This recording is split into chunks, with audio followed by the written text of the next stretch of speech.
Check.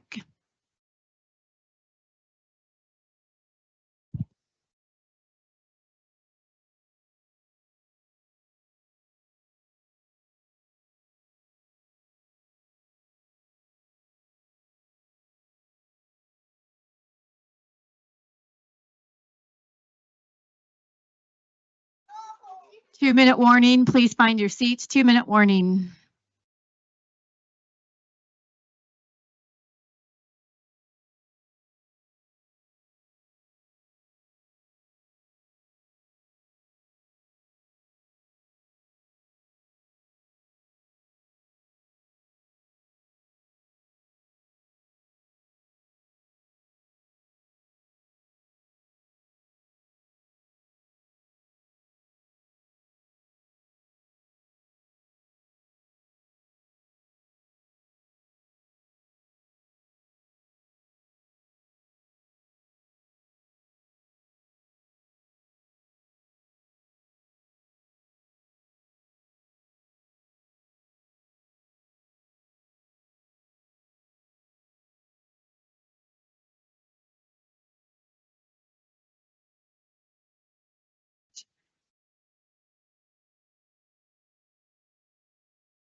This meeting is now called to order. Roll call, please.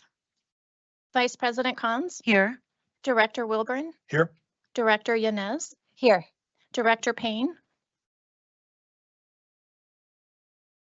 I see her lips moving. You're muted, Director Payne.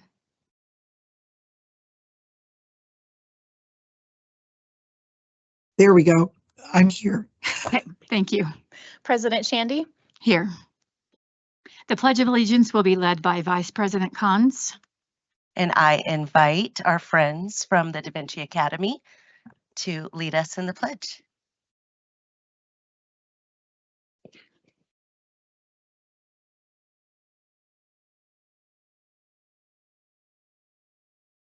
I pledge allegiance to the flag of the United States of America and to the republic for which it stands, one nation, under God, indivisible, with liberty and justice for all. Thank you. That was beautiful. Welcome to our board meeting tonight. We're excited to start our gathering by celebrating the outstanding faculty, staff, and students of D20. Their hard work deserves our recognition, and so we encourage applause during this celebration. Let's get started.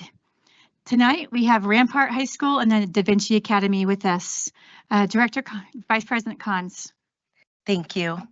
So I am honored to present Rampart High School to the room on behalf of their liaison, Director Payne, who's out of town on remote and losing her voice. So Rampart's near and dear to my heart. Fun facts about Rampart High School. It is 60% choice students. They were the second high school that was built in Academy District 20. They are back-to-back 4A band state champions. And of all D20 schools, they have the best view of the Front Range from their cafeteria. Please join me in welcoming Principal Megan Sanders and David Altman from Rampart High School.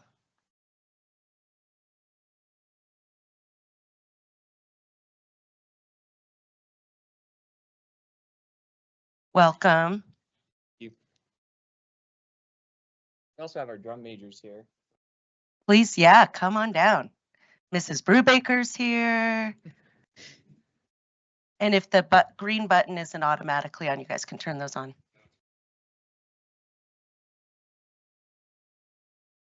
Cool. I just have a couple of words. Thank you guys for having us here and recognize the accomplishments of the Rampart Regiment. My name is David Altman, and I've been the Assistant Director of Bands at Rampart since 2021. I would like to thank Ms. Sanders, Ms. Edgett, and the rest of the staff at Rampart for their unending support of our band program, including the band boosters, all the volunteers who make the season possible. They feed our students, they make sure the uniforms fit, they design spirit wear, and they make sure to cheer for us in the stands. To Mr. Kuncius, who couldn't be here today because he's watching the Bands of America Grand National Championships in Indianapolis right now. Thank you for setting the course for our program, for his friendship, mentorship, wisdom, and work ethic that never seems to fade. To the band staff who shows up early, stays late, they're willing to help our students all the time. We would not be where we are without an amazing, dedicated team of adults who are so passionate about providing the best experience for our kids. And lastly, I need to thank the students of the Rampart Regiment. They are truly champions. Their love for music and marching is infectious, and their commitment to each other and our culture of excellence is inspiring. I'm so fortunate to be their band director and can easily say that there's nowhere else I would rather be. This season marks the 4th state championship that Rampart has received and the 2nd time that we have won back-to-back. Our show called Stardust was one of a simple concept, that the atoms that create life on Earth were forged in the center of stars. This simple fact means one thing, that we are all connected to each other, not just in the present, but in the past and in the future. This show is a celebration of life. And just like it takes millions of atoms crossing the stars to bring about the beauty in this world, it takes an entire school community to bring out the beauty we got to see on the field a couple of Saturdays ago. Thank you for all the support that you give to our young people, the wonderful experience that they get to have making music together. The future of Rampart music is as bright as any star could be.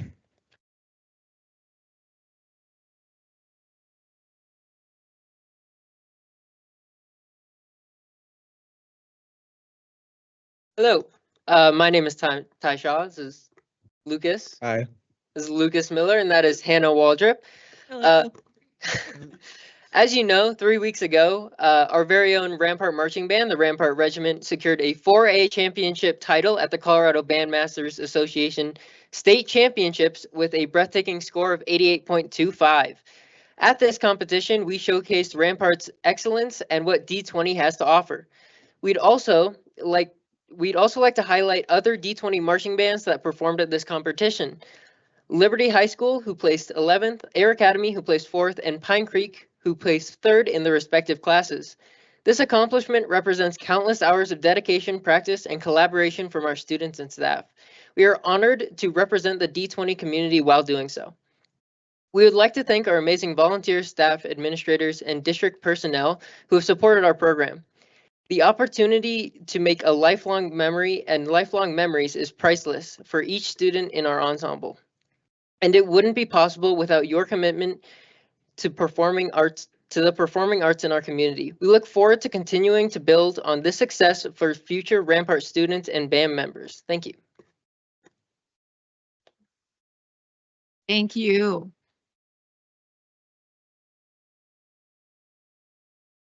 Will you allow me liberties all night on my final board meeting? Yes. But I just want to say thanks to the Rampart community because our oldest daughter went through there, graduated from there. This is her favorite teacher right here, Mrs. Brubaker, who did so much. And our younger one started off there, still swims for them and goes to the village now. But like all of our schools, everyone is unique in their own way. But Rampart is truly a special community. And I'm so proud of all of you guys. So thanks for being here. Tonight, do you have? Is it what? Are Megan is on her Okay. way. She just turned on to Parliament. She got caught up with something, so she will be here. But we can go ahead and get started. Is someone gonna do this one? So if I push this, it'll advance it. Okay. Okay. So we're here just to talk a little bit about our Rampart's Early College Academy. This is an incredible program. We're in our 4th year, and we're going to graduate our first class of seniors. We run it through our AVID program, but Okay, so You're also welcome to sit in that front row of chairs up there too, or pull them all around if you want. Make it work for you. so I'm Bree Brubaker. I coordinate the AVID program, and we have here Justin Abbott, who's our senior AVID teacher. And then we have our students here to speak. So this is Ashlyn and Fernanda and Elias. And all three of these seniors have been in the program since they were freshmen. So it's been so awesome to see them as freshmen, 14 years old, and now they're getting ready to go on their own, and they're like, it's her birthday today. She's 18 today. Aw, happy birthday. We won't sing to you. Okay, so basically what our Early College Academy is we've partnered 4 years ago, we partnered with UCCS to provide our students this opportunity to earn 30 plus general education college classes through UCCS for free, but taught by predominantly our Rampart teachers. And in that program, they have the support and guidance from their AVID elective teacher, which I taught these guys their freshman and sophomore year, and then Mr. Abbott has taught them the junior and senior year. Why is RECA so special? We're unique in a couple ways, but there's a lot of early college programs in the city, but we have partnered with UCCS. We also run this through an already existing program, AVID, and these students are able to attend traditional high school with their peers, as opposed to being bused somewhere off campus.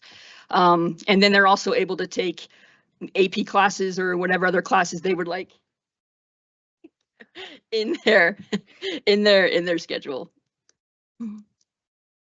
So we work very closely with Karen Bissett from UCCS. She's kind of our liaison. And this is what she had to say about Rampart and RECA. As a privileged partner in the RECA program, our office has access to the classes the students take. I have personally read through several student assignments and discussion boards and have been amazed by the number of students who mentioned they never thought they would be able to go to college, but that this program has given them a valuable and unique opportunity, inspiring them to articulate their newly found college goals. Working with the RECA leadership team, our UCCS team has witnessed their passion for student learning and their sense of responsibility for their mission. Their vision has guided us to this point, and it is remarkable to witness. So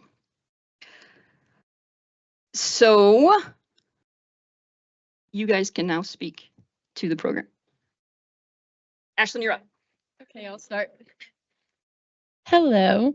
So when I first started AVID, it honestly was very intimidating because the work is very rigorous and hard. But looking back, I definitely would do it again every single time. There's so much support within the program, and just my AVID teacher, Mr. Abbott, he's amazing, and Miss Brubaker when I had her. But the class really does teach you so much about preparing for college. It shows you what college professors will expect, which is something that's hard to anticipate when you're a high schooler. And so now, as a lot of my friends are scared about college, I've honestly been very relaxed because I've been doing it for 4 years. So now it feels like a very seamless transition. And I also love that it is free because that does make college in general more accessible to everyone. And I think that everyone should have that equal opportunity to education. And then finally, I've also taken some AP classes. I took AP Psychology last year, and I prefer this to that because there is a lot less stress. In order to get college credit, you only need to pass the class as a whole instead of one test. And so I'm not a great test taker, so for me, that really does allow me to have more opportunity to get that credit. And so overall, I've loved AVID. Yeah.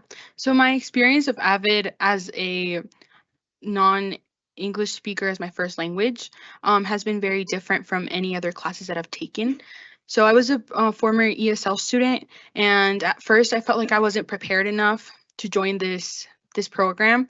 But as years started to go by, I realized how prepared I am for college and how much my vocabulary has changed and how really these classes have benefit me more than any other classes that I've taken. They've prepared me not just for college, but also for life, teaching me different experiences, like having to work with people that I might not be very close with, or having to learn how to manage different stuff in life. And I really enjoy these classes. Like Aislinn was saying, me personally, I feel like taking an AP class is a little bit more difficult because you have to pay for the tests, and it's just more difficult in general having to even take the test. But I feel like this class has really been a benefit for me, especially with money and stuff like that.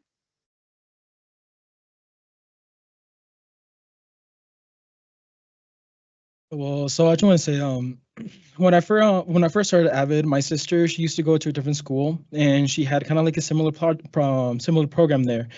And when I got to the school, my sister looked through like the Avid, like all the description and stuff like that, and she told me that I should do it.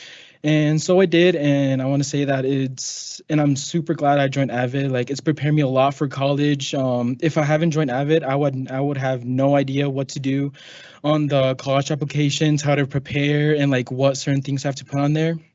I wanna say a thank you to Mr. Abbott and Mrs. Brubaker.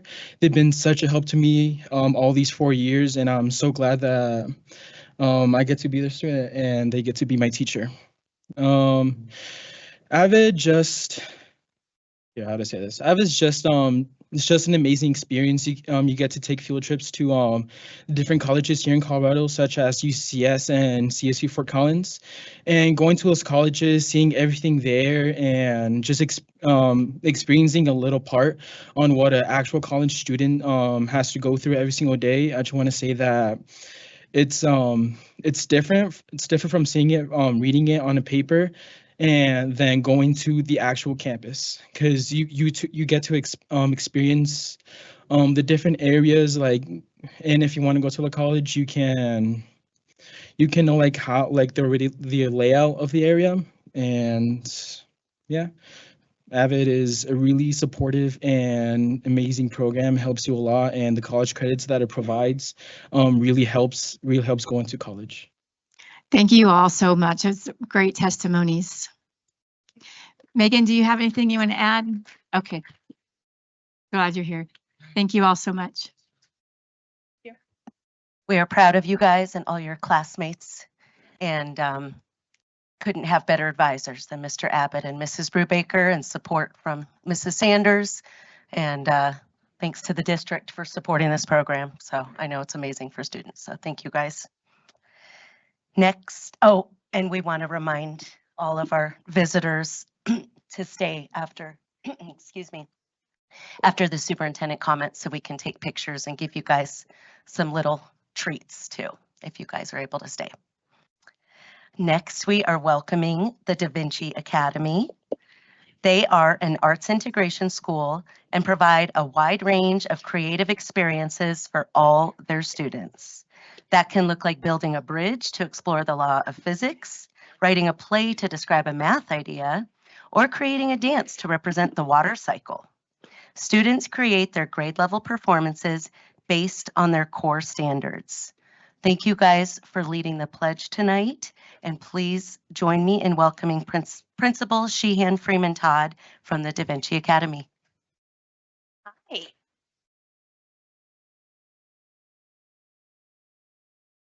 Good evening, Superintendent Heber and members of the Board of Education and guests. I'm Sheehan Freeman Todd, and I have the honor of serving as the principal at the Da Vinci Academy. The Da Vinci Academy is home to just over 450 students in preschool through 5th grade and is the only arts integration elementary school in Academy District 20. Tonight, we have 4 3rd grade students here with us and 2 members of our Encore team, which might be known as specials at other schools. I'd like to introduce, give a wave when I introduce you, Lyra Georges, Amy Powell, Dante Fajardo, Wesley Jenkins, Celeste Cronledge, and Erica Skelsey. They're going to share how at the Da Vinci Academy, the arts aren't something extra. They're the avenue for learning grade level academic standards and skills Arts integration develops critical thinking, creativity, and problem-solving skills while improving academic understanding. Thank you for your ongoing support of our students, staff, and family. It's a privilege to share the work happening at the Da Vinci Academy with all of you this evening.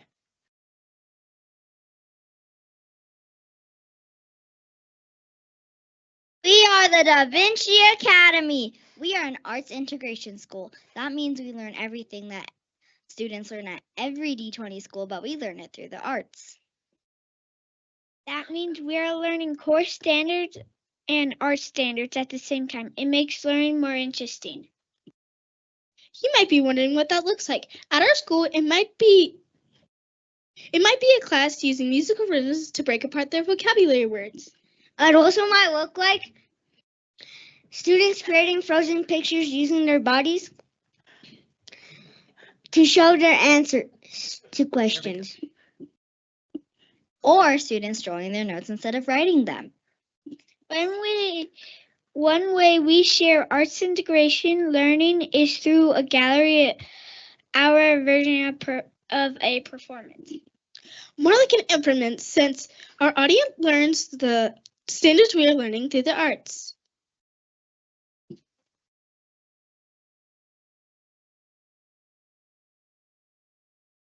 We curate our gallery during our encores. Encores are visual of our specials.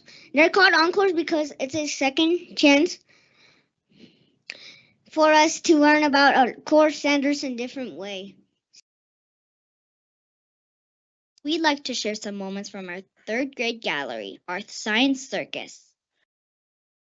We learned our life science standards and then experienced them again through the arts. And movement, we create life cycles, dances that show how different animals and plants have different life cycles. Oh, it just skipped ahead. Oh, back one. There we go.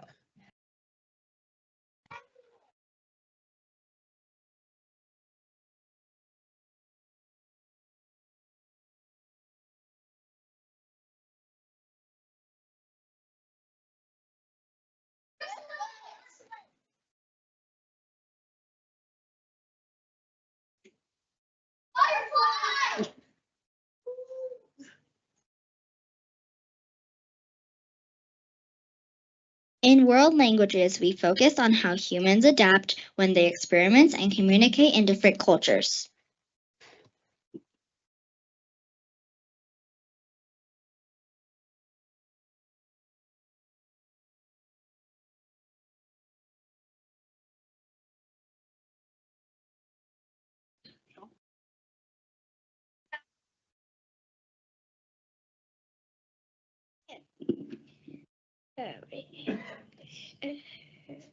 In art, we look at the work of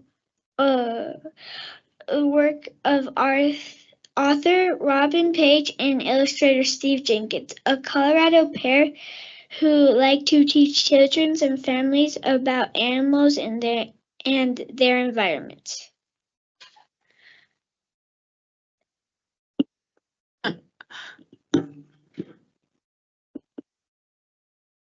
Our art shows how a big cat has adaptations to its environment.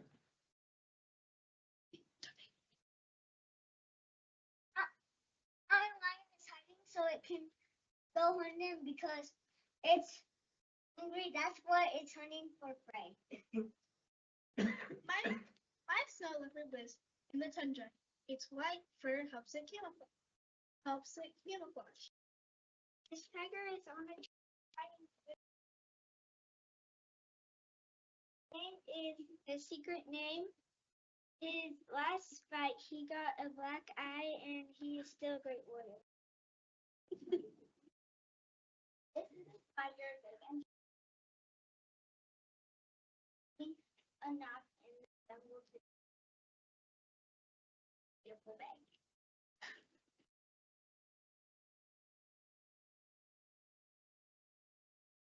Not only we're covering our science standards, but our writing standards too. In drama, we learned circus skills like clowning and used our writing skills to create a script and skits about migration and hibernation. In music, we used a parachute to create a giant circus tent and adapt our movements to match the style of the music.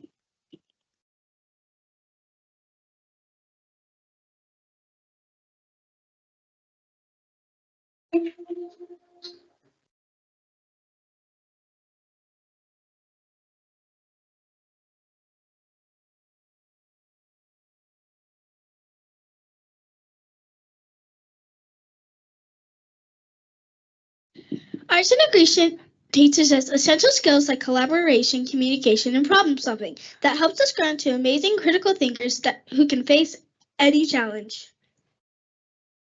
And that is arts integration. Thank you. 감사합니다. Merci.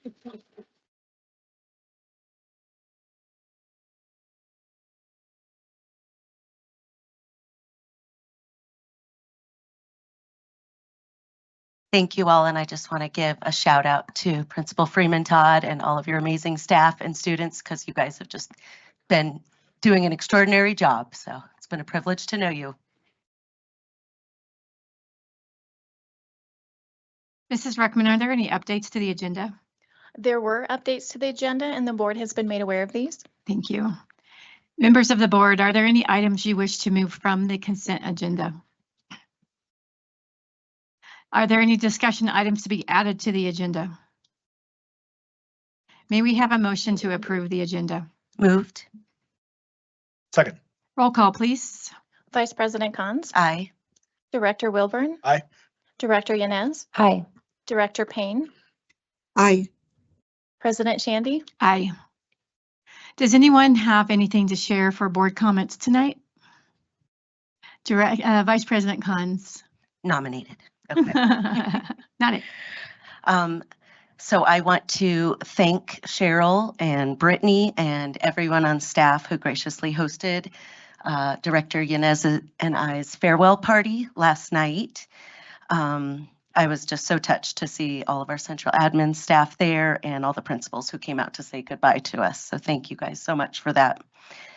I am so honored to have met and worked with the outstanding EAC leaders and employees, the principals and APs, the beautiful souls at the front offices of our schools, the amazing teachers and paras and classrooms over the last 4 years. It was a joy every time I was able to visit with students, enjoy their incredible performances, including tonight, and volunteering at field days and special events.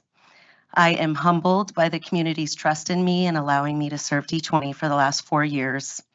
And I am incredibly and most grateful for the relationships I've built with 2 superintendents and many board members. The cards I gave each of you can't begin to express how much I value the intelligence, passion, loving kindness, and deep values each of you bring to this community and the fellowship I feel with all of you. I am proud of the work we have done and the values we have upheld.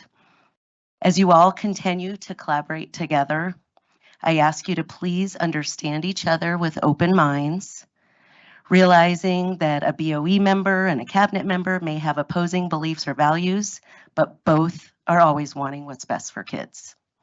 Don't be afraid to step outside the status quo, what has always been done, and be leaders in the education world, developing the best student outcomes and staff satisfaction. And thank you to my family and friends who walked this journey with me.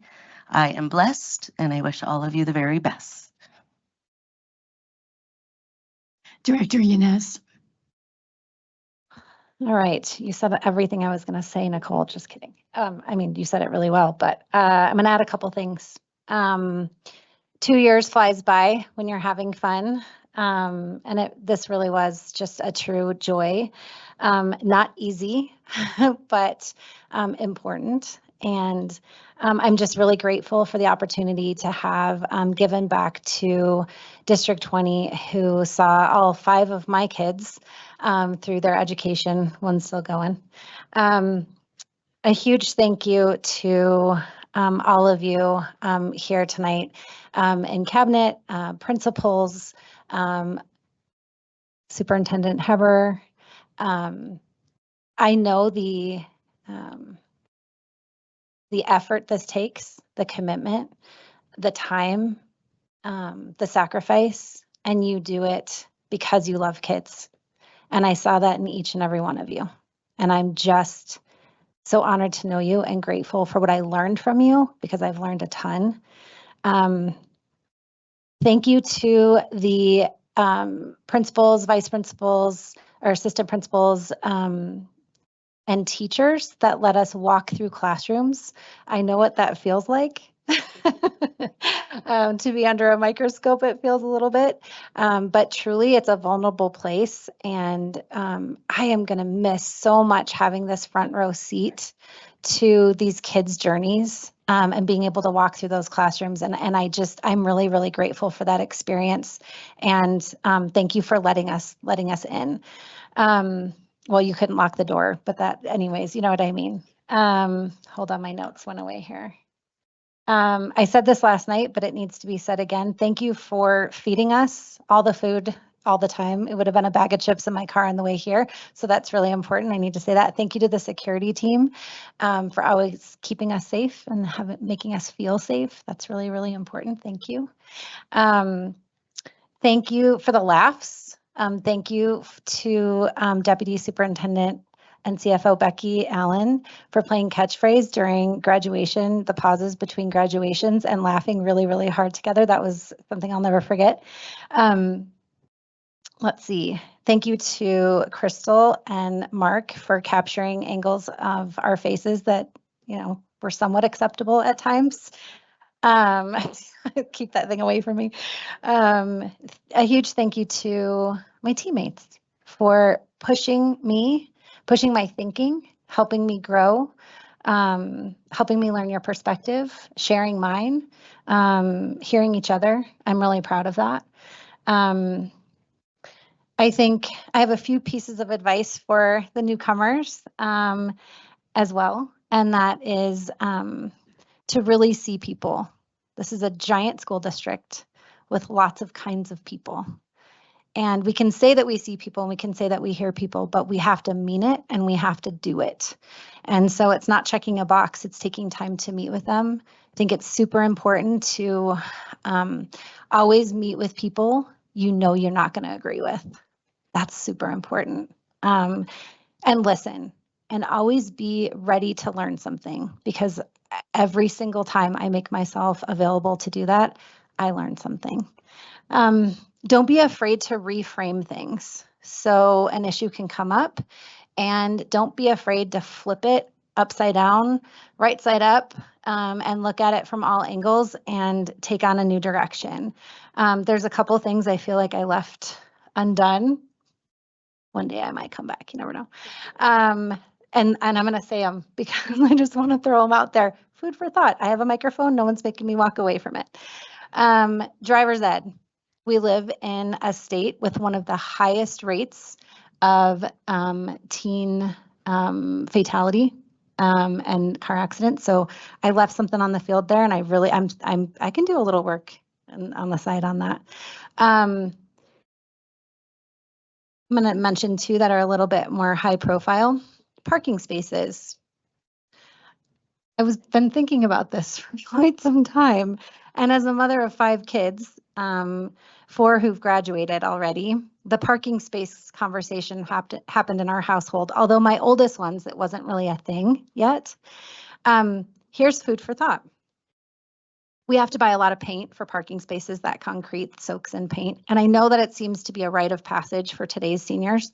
What if, and I'm just saying, what if seniors, I'm talking to you out there, you chose a teacher who really impacted your journey here in District 20? And what if you painted their parking space to say thank you? Books. I started my tenure with books as the hottest topic in this school district and the planet Earth. And I'm gonna leave it on that too. So this is one of those situations where you really need to listen to people that you might not agree with. And I'm proud of the work we did around that by providing parents the right and choice for their students, while also protecting age levels and levels of appropriateness for other students. But during our conversation with books, what if the conversation went from specific book titles to literacy rates and learning instead? How many students are checking out books? Who's reading what? Book clubs, genre studies, really taking a pulse on where we are in the district around library usage rather than just those titles. Okay, so what am I going to do in all my spare time? The other night, and I shared this before, I learned to play Mahjong, and we played 2 games and I won both of them. So it turns out I am going to go global. I don't know if there's like a league or something, but I might join it. I'm going to miss this. I'm going to miss this work, but I promise I'm still going to wake up every single day and do what's right with for kids and support teachers. So maybe you'll see me again someday, but thank you. Thank you both. I know last night was a great little ceremony, so thank you for being there and your families. It was great to see them.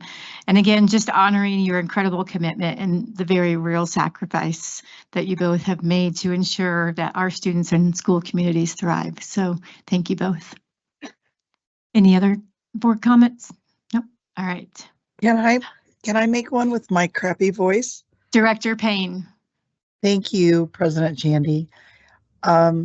To Vice President Cons, thank you so much for all of the mentorship. And I just wanted to extend my sincere appreciation to both of you. As Board of Education members, I really have recognized in this short time that I've been on the board, it is one of the most challenging and selfless roles in public service.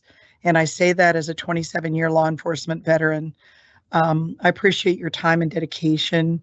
Your commitment to this district have contributed to important conversations and have helped me in the short time on the board, and for the future of my role, I know that it will make a huge difference. So just on behalf of Olympic City USA, the City of Colorado Springs, the children, the staff, and the community, thank you for your willingness to be vulnerable and to serve this district. And I just wish you the very best in this next chapter and all your free time. Thank you. Colonel Herndon. Madam President, thank you. Ladies, thank you. On behalf of the United States Air Force Academy, we just really appreciate your partnership. And I appreciate just the infectious smiles that you have and the hospitality every time I came to one of these sessions. And so you'll be missed, and hopefully we'll stay in touch. Really quickly, for the body, we're thrilled that the government is back open. And for all those who experience any type of inconvenience over at the United States Air Force Academy from the services that we provide to transiting on and out the installation, we just appreciate the flexibility and patience.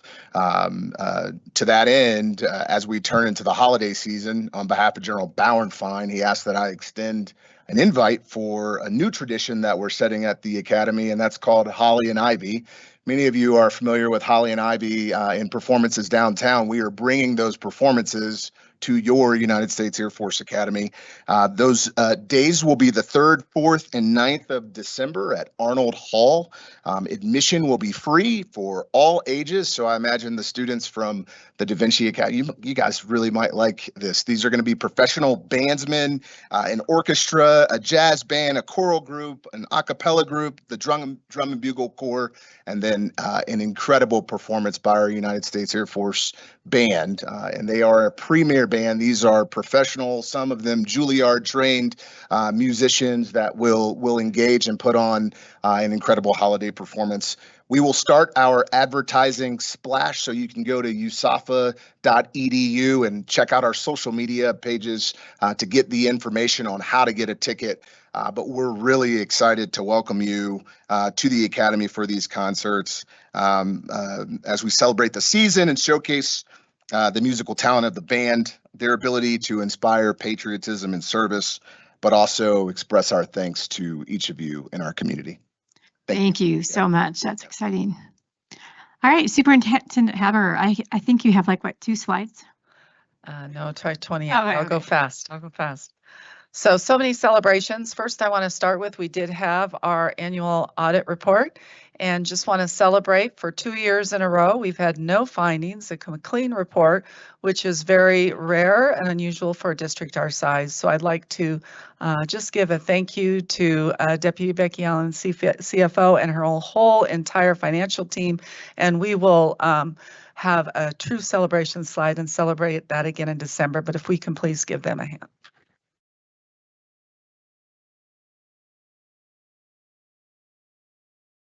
So lots of good things. I'm pushing the button. It's not wanting to go. There we go. Okay, I'm going to the next one. So I had a wonderful opportunity. As you know, I go into different schools and get to talk with teachers and principals. And when I was at Liberty, I had the wonderful opportunity to be in Sarah Pollin's AP government class at Liberty High School, and it was right before the elections, and their students were just very engaged with who's going to get elected and who are we going to nominate. And I think there was one student that was absent, so they nominated that student by the phone and said, hey, by the way, we're nominated, you're going to be our nomination for being the president. So I guess that's what happens when you're not there. But it was truly a privilege, and I was so excited about their project that I asked if Mrs. Pollin's class would come for about 5 minutes or so and just kind of share about their experience, kind of give an overview of what the project was about, and then I would just love to hear some students talk about their experience. So come on up.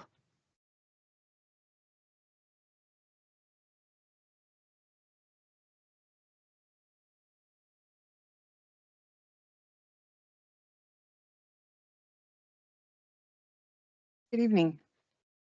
I'm not going to have, I have several here for moral support. I did not bring all 84 of them, right? But thank you so very much for the opportunity to spotlight. I've been a Lancer for 17 years now, and I know our kids are phenomenal, but any opportunity that I have to talk about what they can do and how consistently I am amazed by what they are capable of. Every October, as part of our study of linkage institutions for government in AP government, I task these kids with something monumental. They hold a class caucus. After we learn what a caucus is, they hold one and they select candidates that they think could run.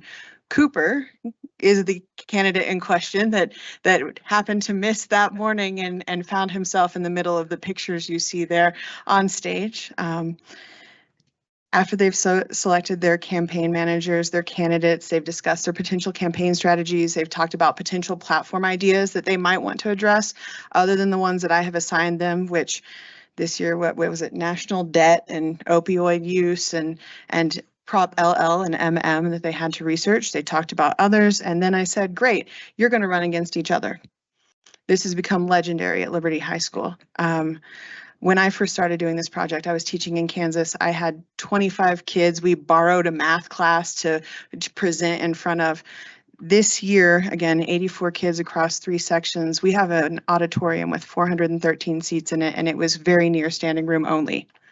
Some of y'all have been on those stages for the candidate forums, and so you might have a feeling the 6 faces you see in that picture of what might be going through their heads because they know what's about to happen next. They have written press releases and they've created platforms with their party's ideas, and they've run a social media campaign, and they've got swag that they're going to hand out to the people. And one of the candidates has a rap written about them, and another one has an original song in their commercial that they're going to show, and all of them are nervous because they've written a speech, and there are 400 of their friends that they might have to sit next to next class after standing up there. They present their commercials, they give their speeches, and then I start asking questions. What makes your platform different from the others? And then, like an 80s talk show host, I wander out into the crowd, and whatever comes to mind of whatever kid happens to be sitting in there, they have to address. I feel confident saying this now. I don't think I could have done it. And yet we had 3 phenomenal candidates who stood up there and took every question. They had a wonderful support team with their vice presidential candidates. At the end, we cast ballots. You see a stack there. I go home that evening, and as I'm watching actual election returns, I am also counting ballots, certifying results. There's an exit poll on the back that asks, why did you do this? Why did you choose this person? And I am taking that qualitative response and turning it into quantitative data with so many pie charts, right? So many pie charts that we will look at the next day and talk about why it came out in a certain way. We tried ranked choice voting this year because we had 3 candidates. It was on the ballot last year, failed in Colorado, but maybe it will come back up again. And I want the kids to see what happens if first round, second round. And so we tried it and saw all of that. But you don't want to hear from me, I don't think, as much as you might want to hear from them. So I'm going to turn it over to 3 of our candidates, 2 candidates and a campaign manager. They'll tell you who they were, and ideally they'll tell you something about this project that's going to stick out to them, because I can promise you, not only is this my best recruiting tool, the kids who sit in that auditorium show up in my class later, but whenever I run into kids in the grocery store, I run into people, I post on social media a picture of the ballots, I get comments back about what they remember. They're throwing slogans at me from 10 years ago. They're talking about this one time, if their candidate just hadn't fumbled that last question, they would have won and they could have held it over their best friend for the rest of their life. But let me turn it over to my other 3.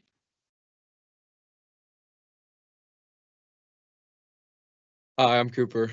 I'm the one who she was obviously talking about when it comes to not showing up. It's an interesting thing. I didn't realize that so many people would have actually cared for me to run in that class.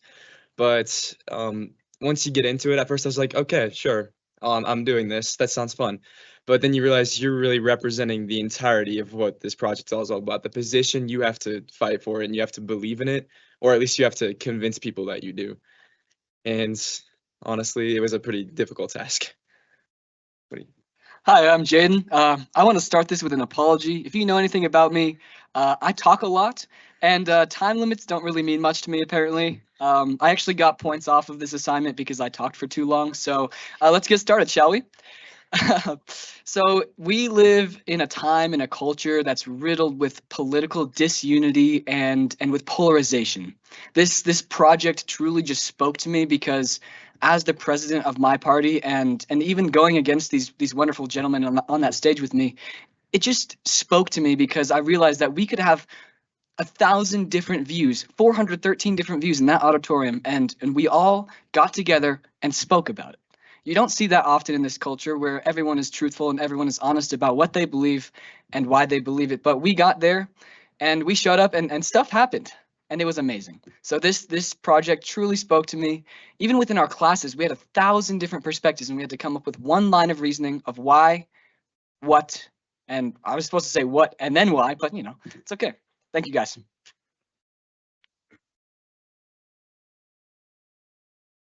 Hi, I'm Avery, and I was a campaign manager for this project in our class. It was really interesting to get to see like all of the behind the scenes things that goes into an election and into like in the real world, and just being able to like experience that in the classroom setting and go through all of those motions. And as the campaign manager and just being like my counterparts and I managed different groups and had to get everybody in the class. We had 31 people in our class to get to come together with a consensus of what we wanted to be in our platform, how we were going to campaign it and advertise it, and then how we were going to present it on election day with our candidates. And so it was just really a good learning experience to see like just with the leadership and all of the behind the scenes stuff that has to go into that. Like I feel like I didn't understand before on election day all that goes into the actual presidential debates and everything, and that was a really cool thing to see that in class. Yeah. Thank you so much. Let's give these guys a hand. That was amazing. So fun to be in your classroom. You know, I think you can tell from our students, you know, when they give presentation, our future is really in good hands. We've got amazing, amazing students.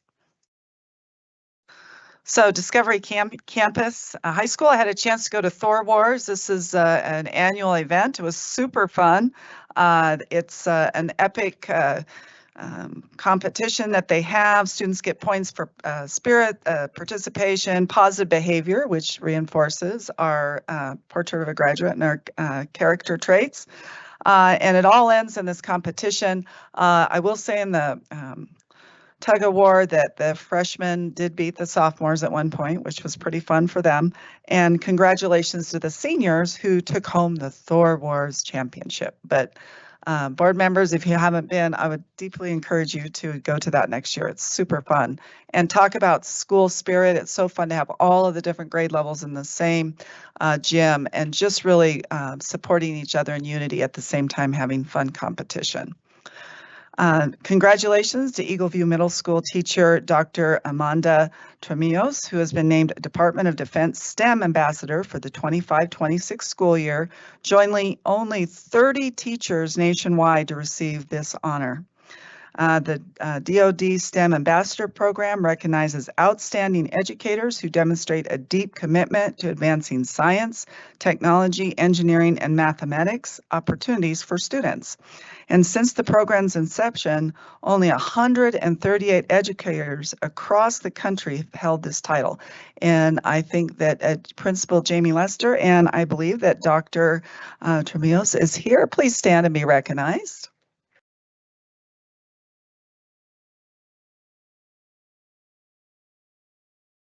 And Dr. Tremillos, we'd love for you to stay too, and so we can get a picture of you. That's just such a huge accomplishment. So congratulations. Village High School, we have a USA Water Polo proudly announced the 2025 Junior Olympic All-American selections, and 3 Village High School students made the roster. Congratulations to Junior Ivy Tierman, who was also named the MVP, Junior Zoe Charan, and freshman Lyndon Tierman. I was so thrilled. I did have a chance to go to the 4A marching band competition, and a huge congratulations again to Rampart High School. The sound of their brass, it just filled the whole Falcon Stadium and was really an inspiration to all of us that were there. And I know this is the 2nd year in a row that Rampart has won that 4A championship. So let's give it up again for Rampart.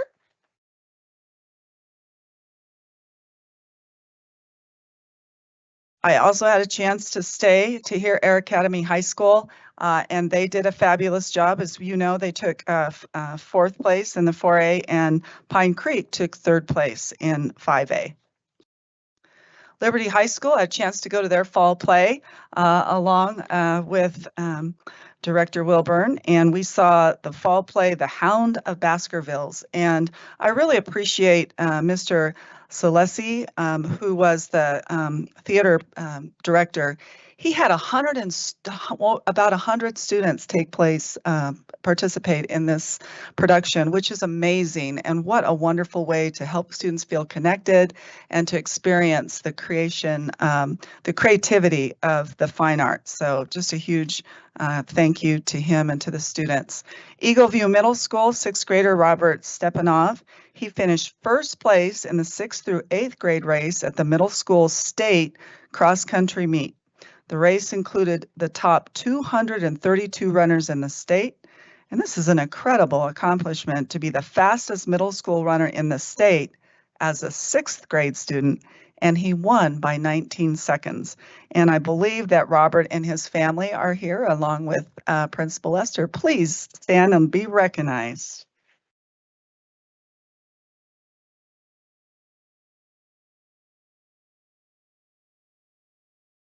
That is so awesome. All right.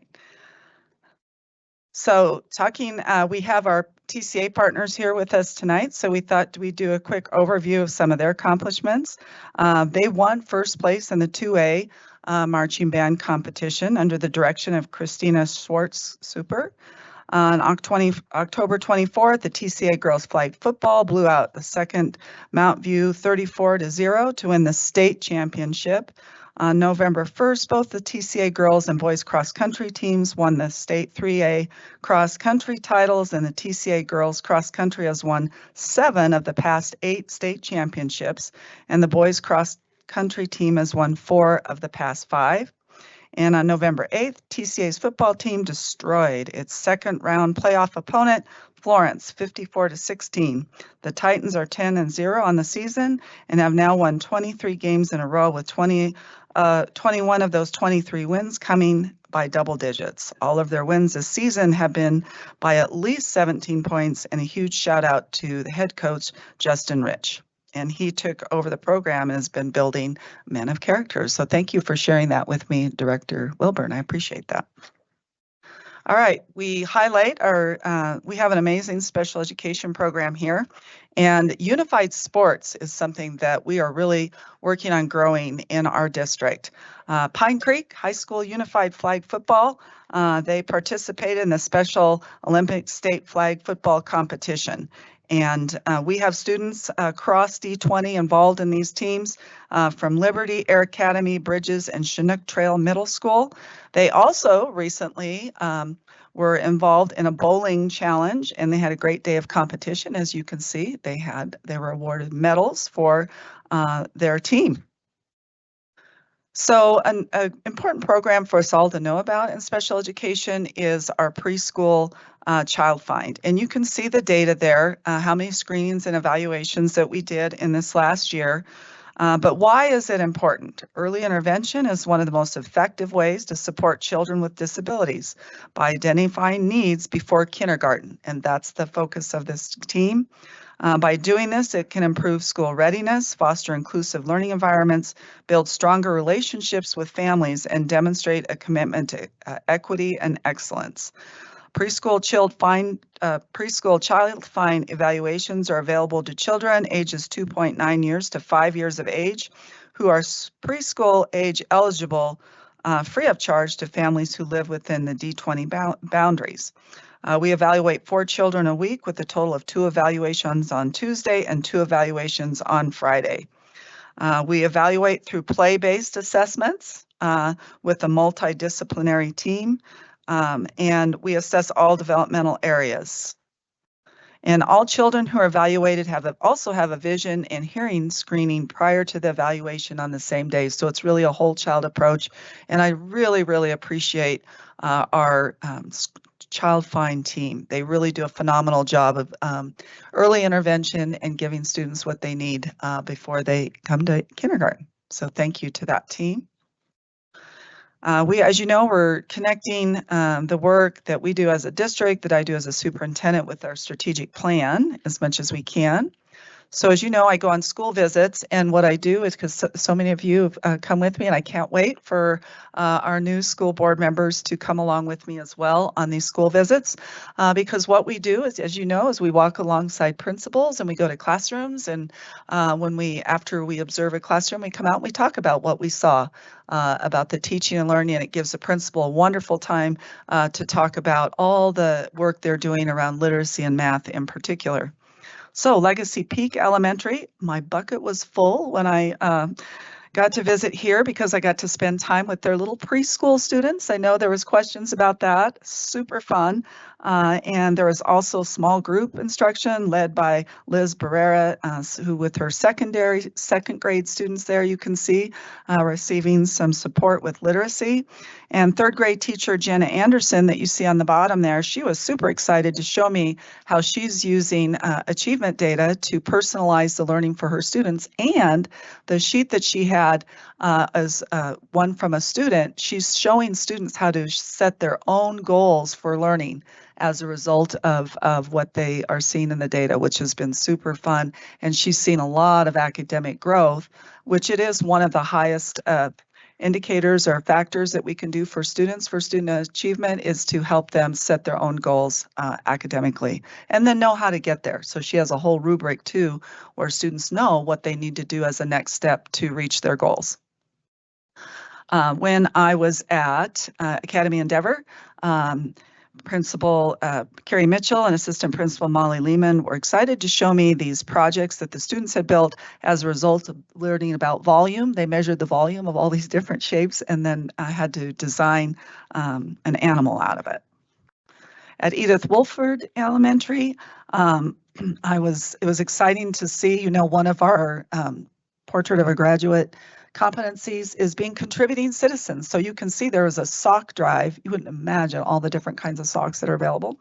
And just a huge thank you to Counselor Haley Lee and of course, Principal Robin Lowry and Assistant Principal Amanda Oliver. They've been really working together with students. There were hundreds of socks back there, and they were donating those socks to various nonprofit organizations.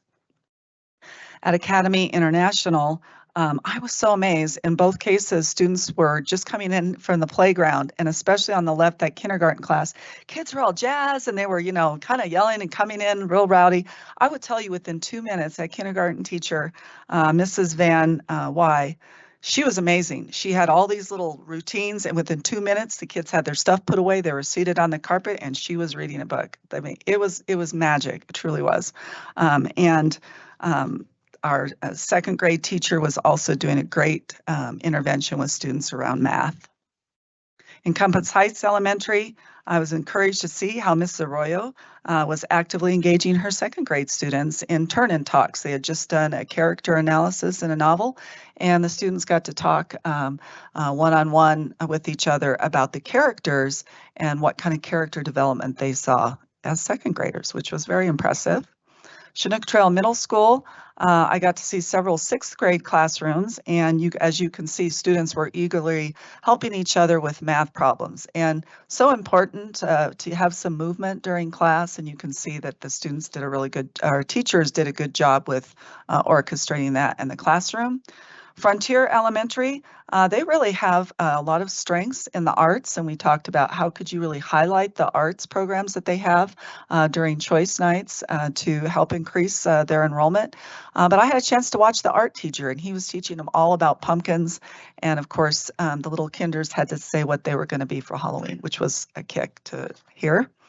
And then the next month, Mountain Ridge Middle School, there was a math class, and they were on a treasure hunt, and they had to go around and solve different algebra problems to get their clues. So they were super engaged with that activity. Antelope Trails, I had a chance to watch their kindergarten PLC, and I was amazed at all the different techniques and strategies that these amazing kindergarten teachers have to help students learn how to read.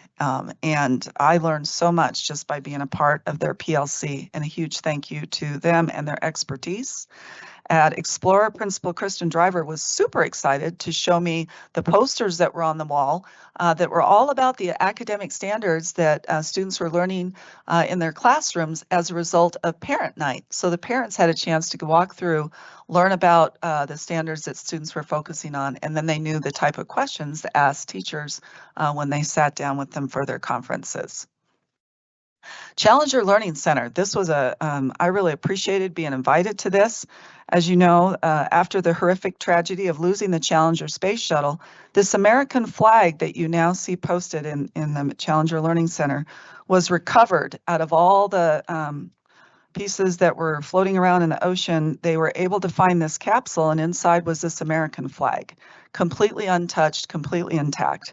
And a local Eagle Scout troop had donated this flag originally to the Challenger space shuttle, and so they put it in this container. And then to all of our horrific watching it happen, I know I had just gotten home from a nursing shift 11 to 7 and watched it. It was horrible, but pretty amazing that this flag is the one piece that wasn't damaged. So the Eagle Scout troop got this flag back, and this flag actually had flown over the White House at one time too. This is a local troop up in Monument, and it was donated to the Challenger Learning Center by Dr. Paris, who was the Eagle Scout master at the time. And it really represents the courage of the Challenger crew and the hope that we have through innovation in space. I had a chance to attend the Colorado Springs Leadership Institute with Andrea Slattery from Nunn Construction. It was a wonderful way to make some connections with many of our Colorado Springs leaders. And Director Shandy and I were invited to attend Harrison School District's board meeting because their board received the Cube Urban School Board of the Year by the National School Board Association, really making history as the first board in Colorado to ever receive this national recognition. Since its creation in 2004, the Cube Award for Urban School Board Excellence has celebrated boards that demonstrate outstanding leadership, academic improvement, educational equity, and community engagement. And so we were really excited to be able to join them and help celebrate their hard work and build those connections. I had my superintendent principal advisory council. This group has been amazing when we have problems that we need to solve, and one of their focus has been around special education and how can we better support teachers in the classrooms when we have students that are dysregulating. And we have just been able to come up with some great solutions and really grapple at the grassroots level. And these principals are amazing. I just put out, I initiated having this group when I first, or actually my second year here, because I heard from principals that they wanted to be able to spend more time with me as a superintendent. And I thought, well, their input is really important. And just together, we've been able to do a lot of good work together for the district. And right now we're focusing on special education. And a huge shout out to Dr. Lujan Lindsay and her whole team. They've been very open and receptive of ideas, and just the work that's happening between principals and our special ed team has been absolutely remarkable. Foothills Elementary had a chemistry of taste expo, and they had a chance to visit the UCCS campus, our future scientists, where they partnered with Dr. Taverdi, our D20 Volunteer of the Year, and his senior capstone students for the day of science exploration. And certainly they were focusing on those important characteristics that are important to the board as well, and how to be a lifelong learner, a critical thinker, and effective communicator. And a huge thank you to Director Wilburn for his help in connecting us with the DA's office. On October 24th, 21 high school juniors and seniors from Academy District 20 participated in the A Day in the Life Job Shadow Experience hosted by the Colorado 4th Judicial District Attorney's Office.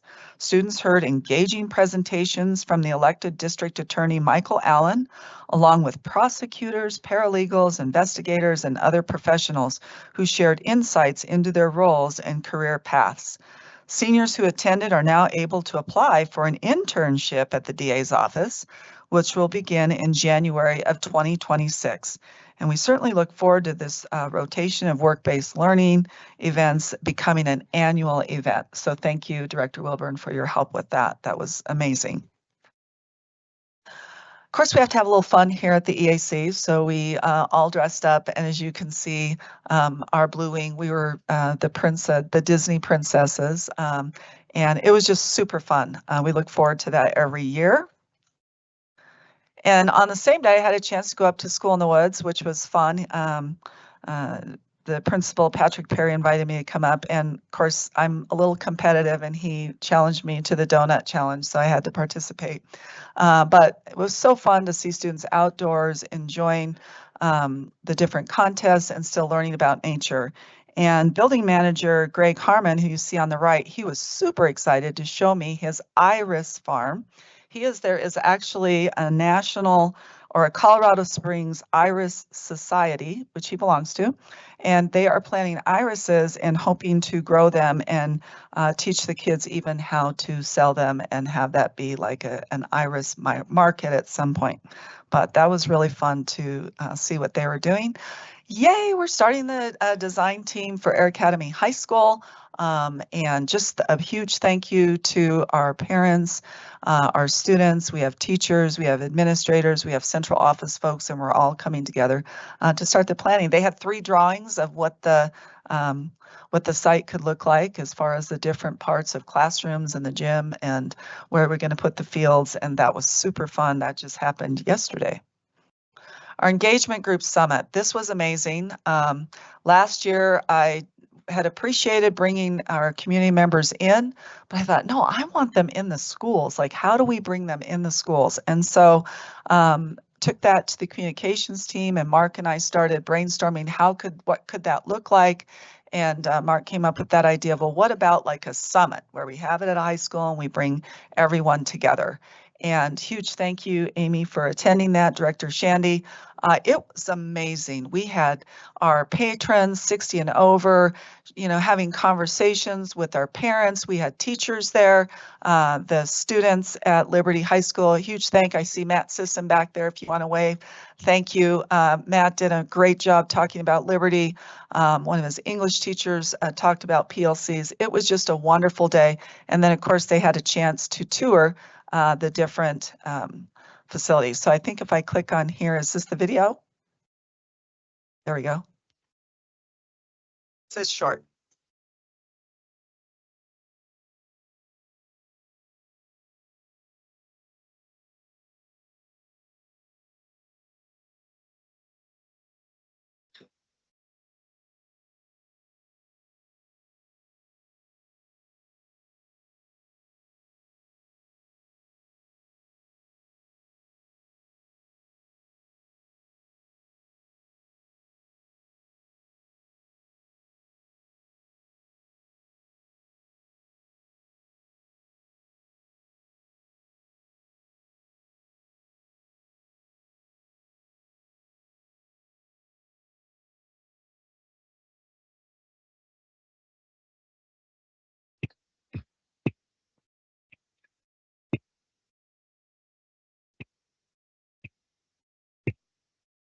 So again, thank you, Mark, to you and your team, and for all who participated. It was an amazing day.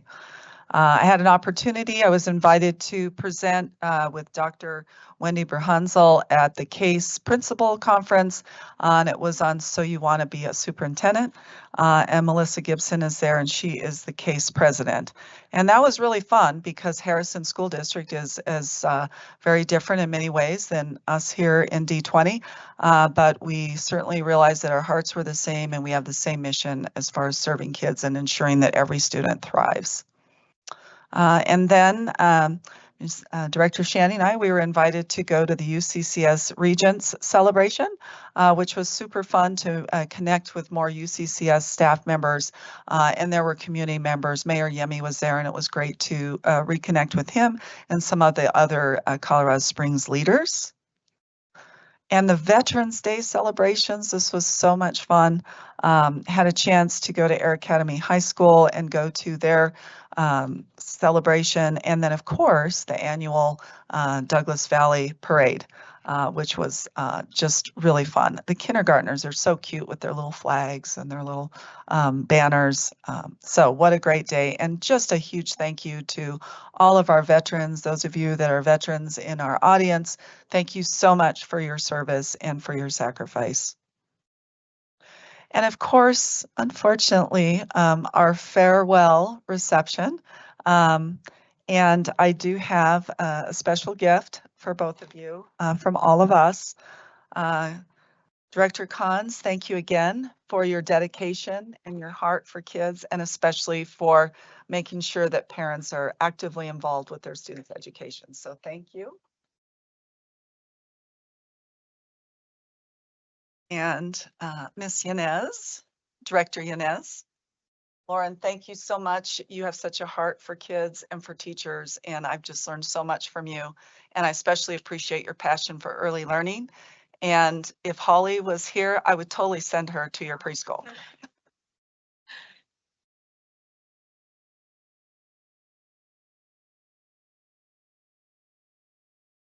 Right. And now that's the end of my report. Well done. Tonight, we have one new administrator to approve. Mr. Smart, would you please make the introduction? Yes, I will. I want you to know this is the first time I've been able to introduce an administrator for my department, Human Resources. I know, amazing. Huh? All right. I am pleased to introduce Chelsea Cott, who is being recommended as the Assistant Director for Human Resources. Now, I want to let you know, I didn't know this at the time, but Chelsea likes cats. You know, I'm allergic to potatoes. I'm also allergic to cats. So it's a good thing we're not bringing your pet to work day anymore. So we've decided to cancel that. They're all leaving. I'm like the entertainment kids. Don't you guys know that? They don't. They just My don't goodness. Okay. Did the high school kids leave that ran for president? They already left too. I was going to tell them my platform was free pizza. I think I could have got some votes. All right, Chelsea, we're on to you. Hang on.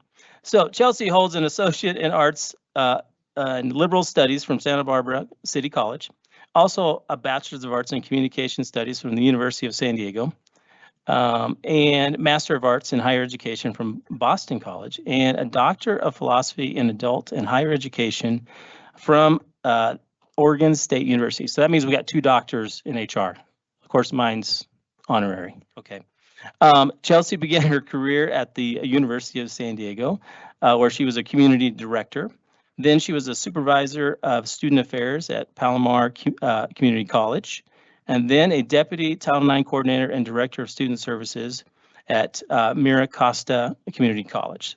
And then over the last few years, she's been overseas. Her husband is Marine, and he couldn't be here tonight because he's watching their 2-year-old. Well, we could have, but she said he couldn't come. So she was finishing her PhD and has worked as an employment facilitator, providing professional training and coaching to military members on civilian employment and career development. So we are pleased to recommend Chelsea to you tonight for the position of Assistant Director for Human Resources. Anything you'd like to say, Chelsea? Here she comes.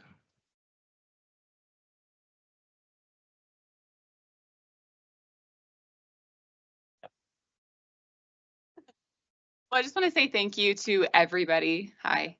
I was going to say thank you to the kids who led the pledge and to everyone else who presented, all the students who presented. Just my cheeks hurt from smiling so much. And I know I've found my district. I'm so excited for my 2-year-old to be with you all one day. But I'm thrilled to be here. I was talking with Cameron earlier and saying my former district that I was with, like they set the bar high, and I've only been here for a minute, and I can tell that you might exceed that bar. So I'm very pleased to be here and just grateful for the opportunity.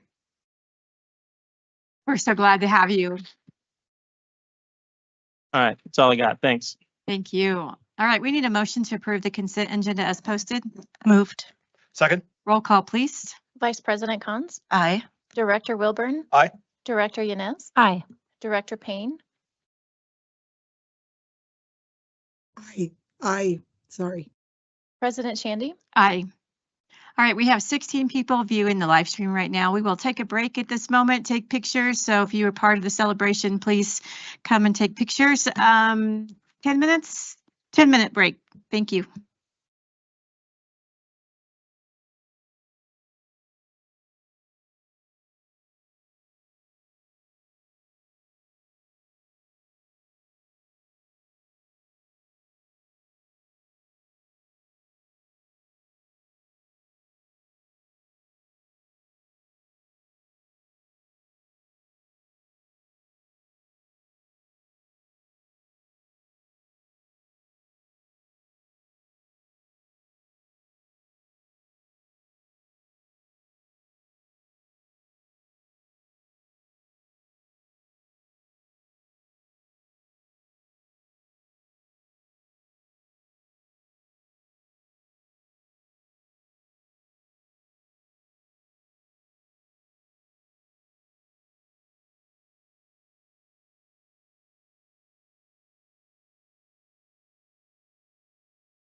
2-minute warning. Please find your seats.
All right, it's always incredibly inspiring to begin our meeting by celebrating the hard work and achievements of our D20 students, faculty, and staff.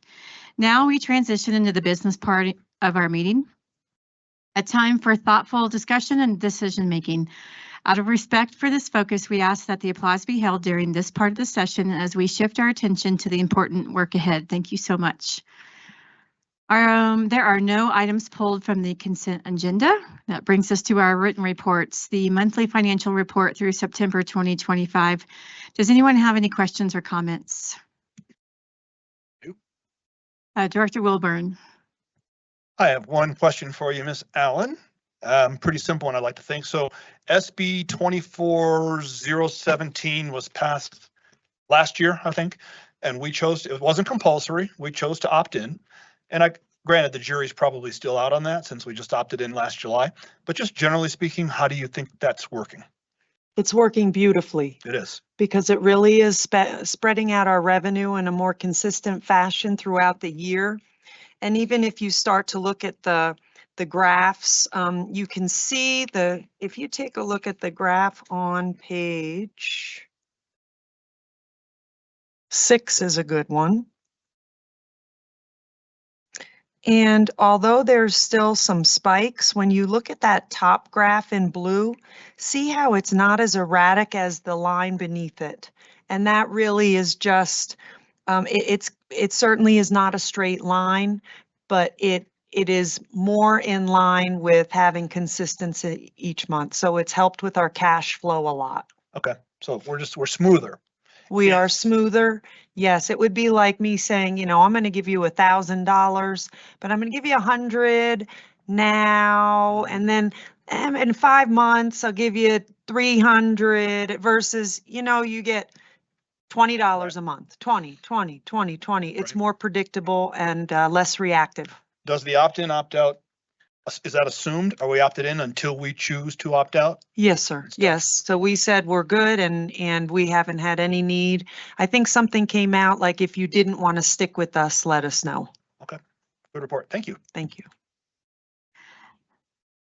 My only comment and thought, just want to throw it out there, Superintendent Haber, just in our constant heart for accelerating student outcomes and always wanting to tie every dollar to student outcomes and trying to adopt a real student return on investment lens type thing. So, my job is the what and your job is the how. So I don't know how we would do that exactly, but I would love to in some way tie every dollar to an outcome in some way, just some discussions to have in the future, yeah. But like, what improvement are we getting with this expenditure or this investment or whatever in student outcomes? So just an idea to talk about in the future. All right. Building fund update. Does anyone have any questions or comments? I think my only comment is how exciting is the 2016 fund done? How exciting is that? Director Wilburn, did you have something? Your face says yes, but your voice says no. Okay, all right. Legal department update. Does anyone have any questions or comments? Superintendent Haber. Yeah, so we would like to propose that we have this as a study session item for the January study session if possible. I know at that point we're using this report right now as kind of a roadmap to see how we want to streamline those legal expenses into kind of a, funneling it in one place so that we can, it's always been a part of the financial report in different departments, but how do we put it together in one so it's just a little better to see exactly how much, of our budget is being spent. Yeah, more transparency. Love it. I would love that to go on the January study session, Ms. Ruckman. Thank you. Make that note real fast.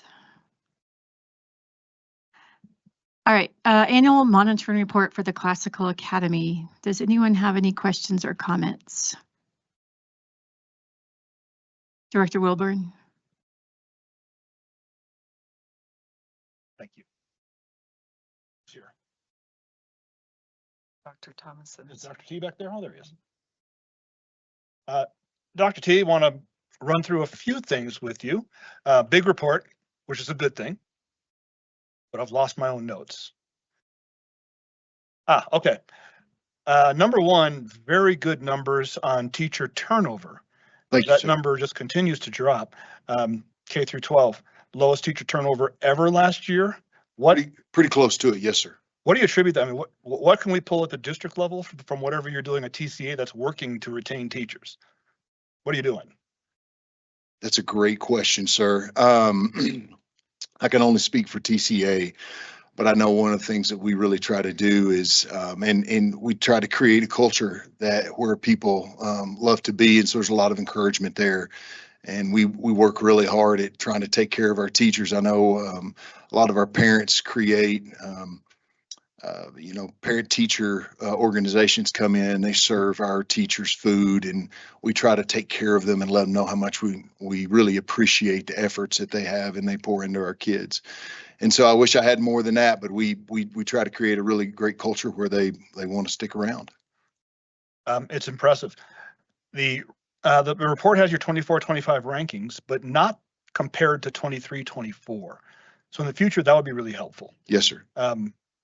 Junior high school, we know there's some challenges and things. I assume there's plans in place to close some of those gaps. Absolutely. Can you talk a little bit about that?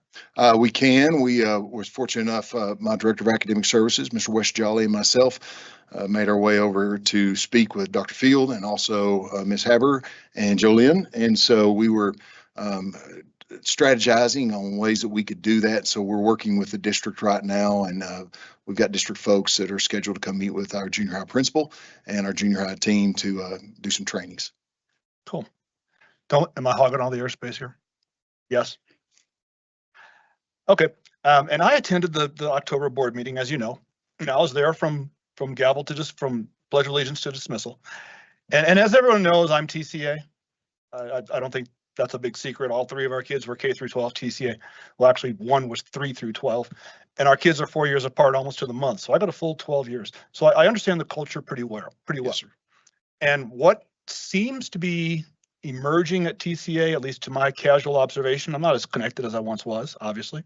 Yes, sir. Is sort of a staff versus parents, admin versus the I love you, you love me is not the way it used to be. And maybe that happens as organizations grow and diversify. That's inevitable. But it falls on you to kind of take a trowel and smooth the sand over and absolutely make things work. I don't even know what my question is. It's just, it's concerning to me as a TCA parent. I love the school. My parents, sir. kids had great educational experiences, and I want to see it continue on an amazing path. I think the reason it was great when we were there was because it was parent-directed education. And maybe there's some pushback against that now, I don't know. But just from your chair, right? How do you answer all that? Sir, I know one of the things that we really do is try to listen to our parents. Obviously, my door is open to our parents for them to come and speak to me, which they do. In fact, today I was on the phone with a parent who is upset about some things, and I was able to speak in a way that allowed them to feel quite a bit better about the situation that I was dealing with at that very moment. And so that's a simple example of one of the things that we do, whether I go out and speak to our parent-teacher conferences, or not parent-teacher conferences, excuse me, our PTO. Anytime we have PTOs, I'm usually making the rounds and talking to those folks and making myself available, whether I'm also at any kind of sporting event, things along those lines. Sir, that I will say that the October board meeting you attended was probably the largest board meeting. It was a confluence of several different things that are all spinning up in the community at once. Typically, our board meetings aren't attended like that. And so you came on a very unique evening. I have a talent for that. It's going to be a challenge, and you'll work your way through it. And lastly, I don't get Mr. Weston, whom I don't think I know. Is that right, Weston? Tom Weston. Tom Weston? Yes, sir. He attends, he produces the report, he sends it into the district. I don't know that we're statutorily required for you to provide that to us. And I don't know if you are either. So I don't know how he's paid, if he's compensated, if he's doing it out of goodwill or whatever. But no one really seems to know where that report lands at the district, which tells me might not be the most important report in the world. Do you push that to us, or somehow are we pulling it from you? No, sir. No, sir. I know Mr. Weston sends it to D20 administration, and he is, we contract him through the district. And so he's with the district, and we contract him, and he actually comes in and watches in our board meetings, and always has, probably for the last, I want to say 10 years or so. Do we have a statutory requirement for that? Do we know? I do not know. I don't think we do. I couldn't find one, but. Okay. It's probably worth looking around there. If it's not required, it might be worth questioning. Is that dollars you're putting on the table that don't need to be? If no one here is reading the report, I just saw it for the first time. Maybe that's my fault, but I just saw the first one. So food for thought. Superintendent Hammer. I shared with you guys last night, we've been getting reports, and I've been getting them, and so has our legal counsel since I've been here. I think that my impression is that Mr. Weston was kind of the liaison between the charters and D20, and I'm certainly think that we're all willing to just revisit that, which we will, and we can get back with the board around that. We're looking into that right now. Because, yeah, and we spoke last night, because your meetings are archived. Are they not? Yes. Right. So we don't necessarily have to have a written report if we've got a video report that we can reference. Well, sir, we don't necessarily have a video report. There's no necessarily video that we shoot. We Okay. audio tape them. Okay, so the audio tape and then his written report are the two archives that exist. Okay. Ms. Allen. Thank you, ma'am. Mr. Wilburn, I just wanted to answer the question about the funding. So it is a contract that's split 3 ways. So New Summit, TCA, and D20 non-charter all puts a contribution. It's roughly, I'm going to say approximate because one is a little bit higher, but about 11,000 per person. Or per entity, I should say, gives you, one is 12,000, 11 and 11. Annual? Yes. Okay. Yes. I bet TCA could do something with 11 grand. That's resurfacing the gym floor right there. Okay, thank you, Mrs. Shandy. Thank you. Thank you, ma'am. Staff retention report. Does anyone have any questions or comments? Mr. Smart, I just want to say thank you. I thought it was a really thoughtful and thorough report. Appreciated your effort and put it together. Director Wilburn. So do I, Mr. Smart. I know we kind of got this ball rolling a couple months ago, and you grabbed it and ran with it. The last page of the report, which I don't have in front of me like an idiot, but the last page is regional comparisons, which really makes D20 look like a very desirable place to work. I was really glad to see that compared to other regions, other districts in the county. We're the locomotive. We're kind of getting it done, and tells me that we're putting together compensation packages that are competitive. We're providing environments that people want to work in, and I echo President Shandy's. I know this was a lot of work. The only other question I have, were you done, Director Wilburn? Sorry. Yes. Okay. Was just, what's the state comparison? I'm just curious. Yeah, state average is 20.18 for teachers, and so we fall just below that Okay. for licensed staff, which is that regional district comparison. So we're in the ballpark of where everybody else is at. And there's a lot of factors. I think that's the other thing you have to kind of look at this. There's so many factors that impact retention. There's some things that we can control. There's some things we can't. We can't control people got to move. We can't control people necessarily retire and other things. So our focus is really focusing on what we can control in order to retain as many staff as we can. Awesome. Thank you very much. Yep. Director Yanez. Just wanted to add into continuing to, your infographics were terrific. Yeah. But the continuing to inspire young people to go into education and looking at, I know we had that event this year for the teacher cadet program, continuing to grow that. I'll throw this out there, always be a place for kids to come and try it out. And finding, I actually, when I taught 5th grade at Woodman Roberts, I had a teacher cadet and it was a fabulous experience, but continuing to not only attract teachers now, but build for the future. That's something that is just really on my heart, and trying to figure out how we can get our high schoolers and middle schoolers even, and dare I say elementary students, inspired to do that. Yeah, for sure. One of the things we just attended a couple weeks ago was UCCS puts on an event, and it's really, they bring students from all over the region, and it is like the teacher cadet students. They come in, they go to UCCS, and we were able to meet with them and share a little bit about D20. They do a little tour of the campus, learn about the programs at UCCS as far as the teaching program. So it was a great opportunity for us to start to make connections with high school kids that are getting ready to graduate and look to go on that career path. So we're going to keep doing that for sure. Excellent. All right, athletics program update. Does anyone have any questions or comments? Vice President Cons. Hi, Mr. Knight. Thanks for taking my impromptu call when some of this all came to a head. Absolutely. Day of your meeting. But thank you for being so responsive to the Sure. parents and families, especially at Air Academy with decisions on hockey. And I did not forward any questions, so I'm not going to try to That's totally fine. throw you a curveball Happy here. to respond to anything. But one, Those things. yes, you can. But I did want to say thank you for having that meeting. I totally understand both sides. Your reasoning for safety and timing made a lot of sense to me. The parents' concerns and our legacy of strong athletics in this district also mean a lot to me and a lot of people.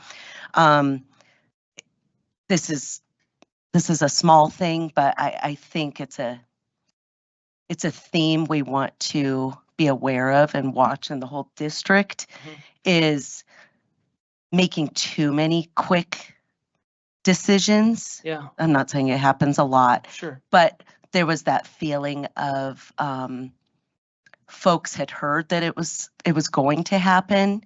And then again, I understand the timing of why we decided to not have it happen. But if we can just be a little bit more in the planning stage and strategic stage as a district before information gets disseminated at all, either way, give ourselves time. Sure. And I'm not saying it just about this decision. We just want to be, President Shandy mentioned that last night, that I caution taking time a lot just so we get the right decision, as often as possible. So again, I completely understand, but I just want to throw that out for the future. Here's my question. Sure. How much mentoring, active coaching, just because I have no idea, do ADs do with the coaches at their schools? Boy, that's a great question, and I wish Ron was not up Ron is our district athletic director. His son is supporting the volleyball program at Fort Collins, at CSU, and he's being honored tonight. So Ron couldn't be here, so I can't speak directly to that. I can tell you that, oh boy, I wish I remember the numbers. And Ginger, you might remember. I think it's something like 30,000 chapters of A Better Way. And so A Better Way was something that we brought to the district a couple years ago to increase the level of education and professionalism to our coaching staff. And each month, the coaches are asked or required or asked to, maybe they're asked-quired, they're offered the opportunity, right? Yeah, they're offered the opportunity to take a continuing learning class through A Better Way. And they watch a chapter a month. So it's bite size. It's not sitting in front of the computer for 8 hours at one sitting where people disengage. It's small little snippets on how to more effectively lead young athletes. And how do you do it in a safe manner? How do you nurture the heart and the soul and all the soft skills that we get through high school athletics and do so in a way that still maintains a healthy competitive environment. And so our coaches and our district and our school athletic directors have done a phenomenal job of engaging that. And since we've engaged in the Better Way, we've had a significant decrease in the number of compliance issues and a higher level of student and parent satisfaction in our athletic programs. We're not going to get 100% of people happy about some of the decisions that coaches make. That's just the reality. We're not going to get 100% of coaches making always 100% of the time the best decision, but we're significantly closing the gap between the best decision and the daily decisions every single day. And I think A Better Way has a huge piece of that. And then I also want to shout out our athletic directors in the high schools and middle schools. They are doing an amazing job of meeting with and mentoring and leading our coaches in every sport. I'm glad to hear it. I'm sorry. No. It's one of our strategic goals to increase participation in extracurricular activities. And I do think a piece of that puzzle is working. I'm so glad to hear about all the work that's being done, because I think the more the coaches can effectively engage the student body and get more participation, perhaps that will lead to, increasing. We did increase 4 teams and only had to pause 2, I think. Correct. But I think it'll lead to perhaps engaging even more athletes. Just to that point, 2,500 kids at the high school level have participated in an athletic team in fall, and so far registered for the winter. So that's 2,500 kids. That's 10% of our district. I appreciate you popping in. Yep. Thank you. So do you have Director Wilburn? Go ahead, Director Wilburn. Okay. I'll follow Mrs. Khan's lead and give a speech and call it a question. In our study session earlier, we talked about 2 things that I think are very germane to this conversation. I'm going back to Air Academy hockey, by the way. We talked about how long to retain video recording of this meeting on the internet. We settled on no less than a year, it sounds like. And that's a way people can get information. And that we as a board try to be responsive to our constituents. So we've heard a lot from constituents in the last couple of weeks since the decision was made about Air Academy hockey, who are not happy with the decision. And I suspect don't have all the information, just like I didn't. There was a meeting with players and families, and many of the players, it sounds like to me, I wasn't able to be there, if not all of them, were supportive of the idea of shutting hockey down. Some of them expressed some forms of mental trauma over the situation surrounding hockey at Air Academy High. I'd like for you to just talk to that, and let's get it onto our video record so that in the future, when we get more emails, which we inevitably will, Mrs. Ruckman can say, this was discussed in the November meeting. Please reference hour number 1 at the 17-minute mark and hear Mr. Knight's comments, whatever. I don't think the public has a true understanding of what's really happening, because how could they, unless they hear it come from somebody that's close to the source. Yeah, I think this is a really hard one. Let me say this from the beginning. Our number 1 commitment is making sure that all of our interested student athletes have an opportunity to play the sport that they love at a competitive level of their skill and interest. And what we were having at Air Academy is a legacy, a very, very long multi-generational legacy of excellence in the hockey program. And anytime you have a legacy of excellence start to deteriorate because of declining interest, that punches you in the heart.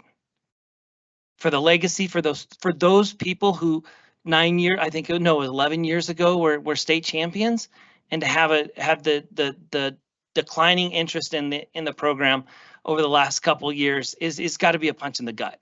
There's a colleague of mine whose husband played for the team, played for Air Academy, and that colleague expressed like it just hurts to see that program disappear. The other piece, it's not just a legacy, it's the kids who want to wear their jersey with pride and represent their school. It's less about winning and losing. It's less about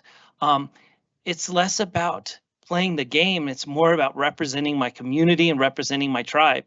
And to be able to wear your jersey is or in hockey, to wear your sweater, it's very, very important for our school community. And so this decision wasn't made lightly.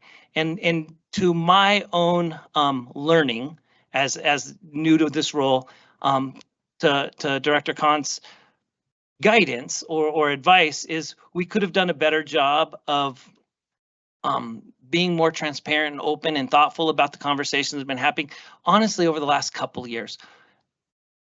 There across the state, the hockey is a difficult sport to recruit for because it's so expensive to enter, and the skill level and fitness, sport specific fitness that you have to maintain to be able to be safe on the ice is very high. And so it's not like soccer or volleyball or cross country, all sports that I love and was able to play without having a background. You can jump into those without being unsafe. You might not be competitive, but you're not going to be unsafe. In hockey, it's different. It's like football. You can't put a 100-pound freshman out on the varsity football field and hope that they're going to be successful and hope they're going to be safe, because the chances of injury are much higher. Whether they are injured or not, the chances of injury. And then with hockey, the physicality, you've got to have a large number of kids. You've got to have a safe, healthy program. You've got to have about 50 or 25 kids on the roster. And at Air Academy last year, we had, the last couple of years, we had a significant lower. We had 29 in 2013 or 2023. We had 27 last year. This year, we were expecting about 15 kids. Now, final enrollment was a little bit higher than that, but there was a significant number of kids that are wanting to play high school hockey, but not wanting to sacrifice their bodies to play on a team that has lower than expected numbers. And that's what led to that decision. And so this was a conversation that started a year or two ago before I was here, and it's continued. And as we started to watch the registration numbers come in, 2 weeks before the registration deadline, we'd only had 9 kids on. And our athletic director at Air Academy had such a good relationship with her kids. She knew that there was a significant number of kids who are competitive hockey players who said, I will not play this year high school hockey because it's not safe for me, for overuse injuries, and because we don't have enough people on. Sorry, my heart rate's running. They just were not. They were committed to not playing if they were going to play on a hockey team that was not safe for them physically. And then you spoke to mentally. We had 2 students who spoke up during the meeting and just passionately talked about, bravely talked about the mental struggles they had on the ice, off the ice, in the classroom, and at home because of the challenges of the program last year. And they didn't want to be placed in that position of having to make a decision. Do I play the sport I love and potentially suffer the mental health issues that I suffered last couple of years, or do I just sit out my hockey season? Now that impacted them. At the same time, we had kids who were very passionate about wanting to play the sport they love and to wear the blue and gold or the blue and silver sweater. And so regardless, there were going to be unhappy kids. We had to make a decision that was for the safety of all kids, and that's the decision we made. Thank you. Good explanation.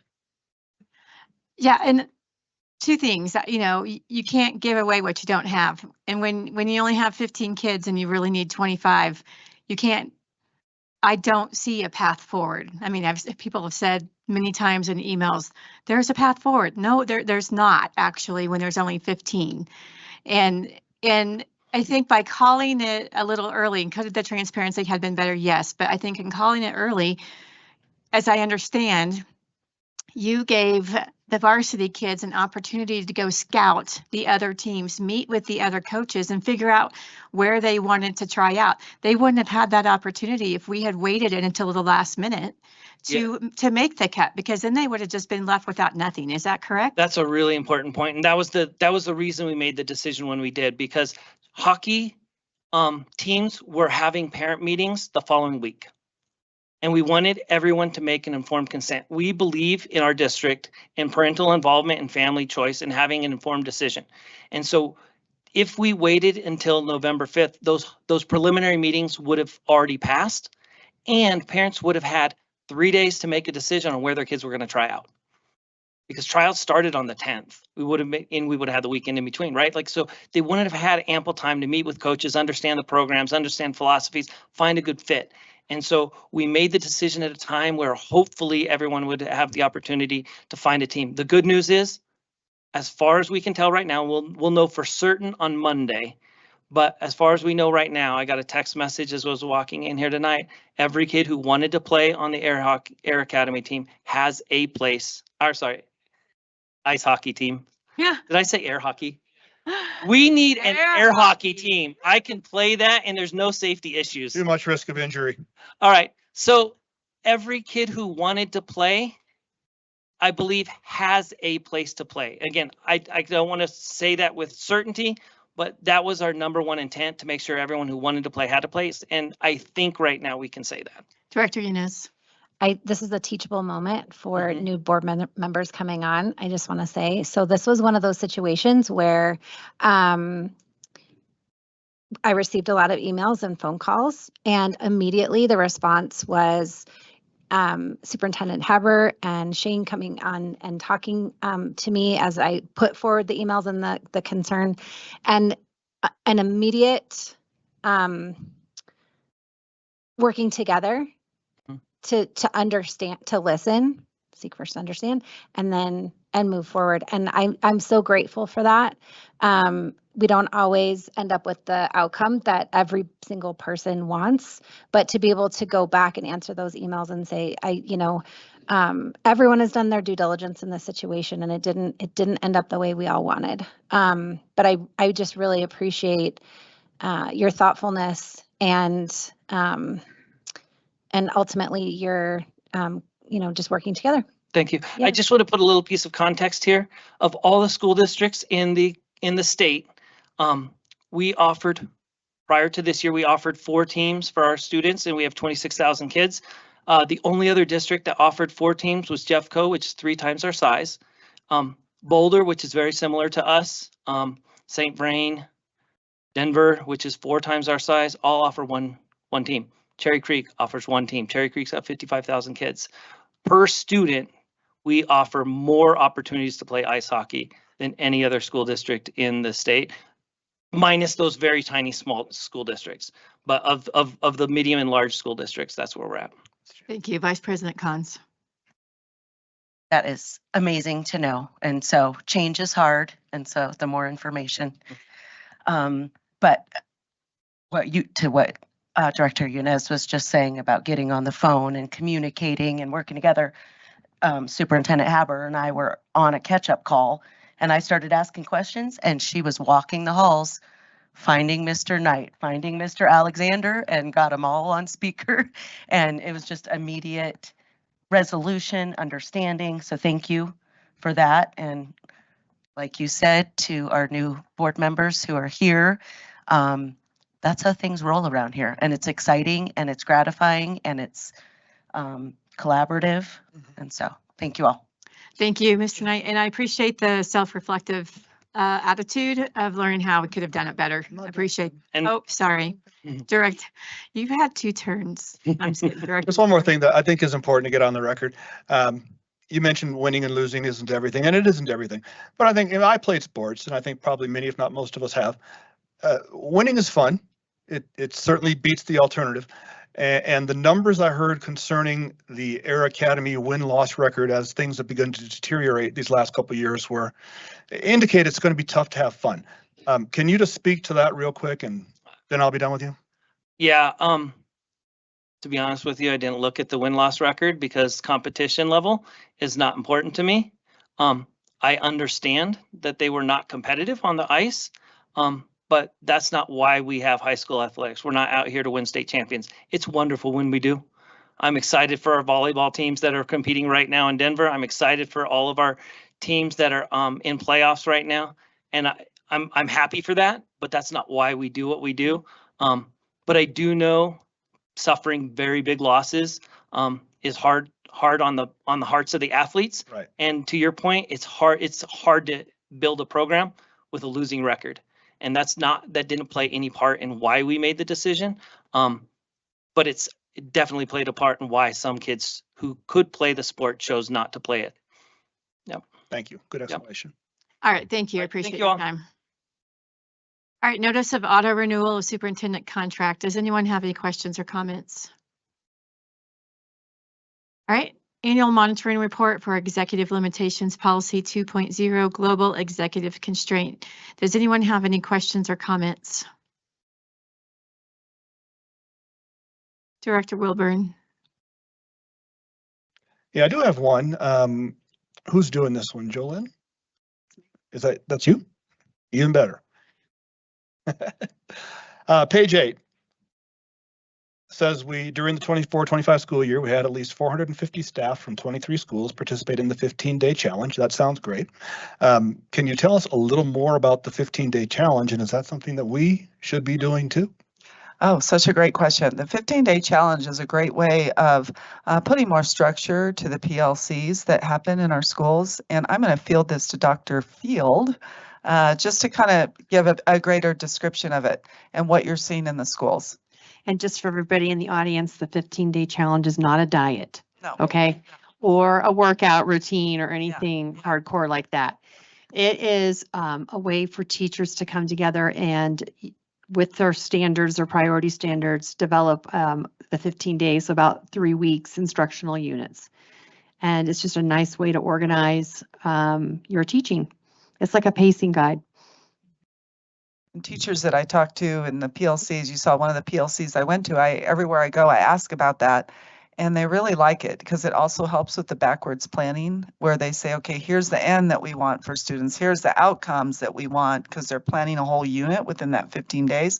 And they start their plan backwards from here's the outcomes. So what are all the instructional moves we're going to do over the next couple of weeks or 15 days to get the outcomes that we want for students. So that's what I've really appreciated about the 15-day challenge. And many of our schools, the whole school, and some places there's just a few teams, but we actually experienced a great professional development on that when we all went last December. We had over 150 staff members. I went as well, and that learned about the 15-day challenge. And then we brought one of the Solution Tree experts in to come and teach at Summer Institute. I think we offered a couple trainings on that. So there's a lot of excitement around it, which I think has just boosted the overall effectiveness of our PLCs.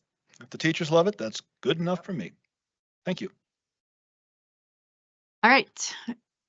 Is the superintendent's interpretation of the policy reasonable?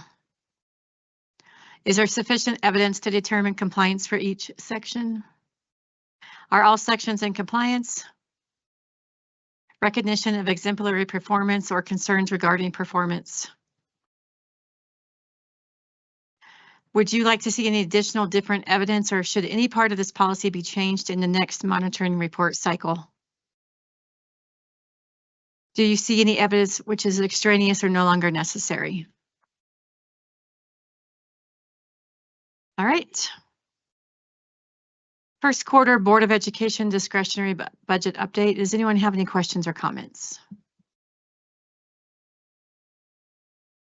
Okay. Administrative policy updates for month of October 2025. Does anyone have any questions or comments? I appreciate the red lines. That's the comment I will say. Thank you very much. All right, presentations. District Unified Improvement Plan, Superintendent Haberer. Jolynn Patterson, come on up, and Dr. Field.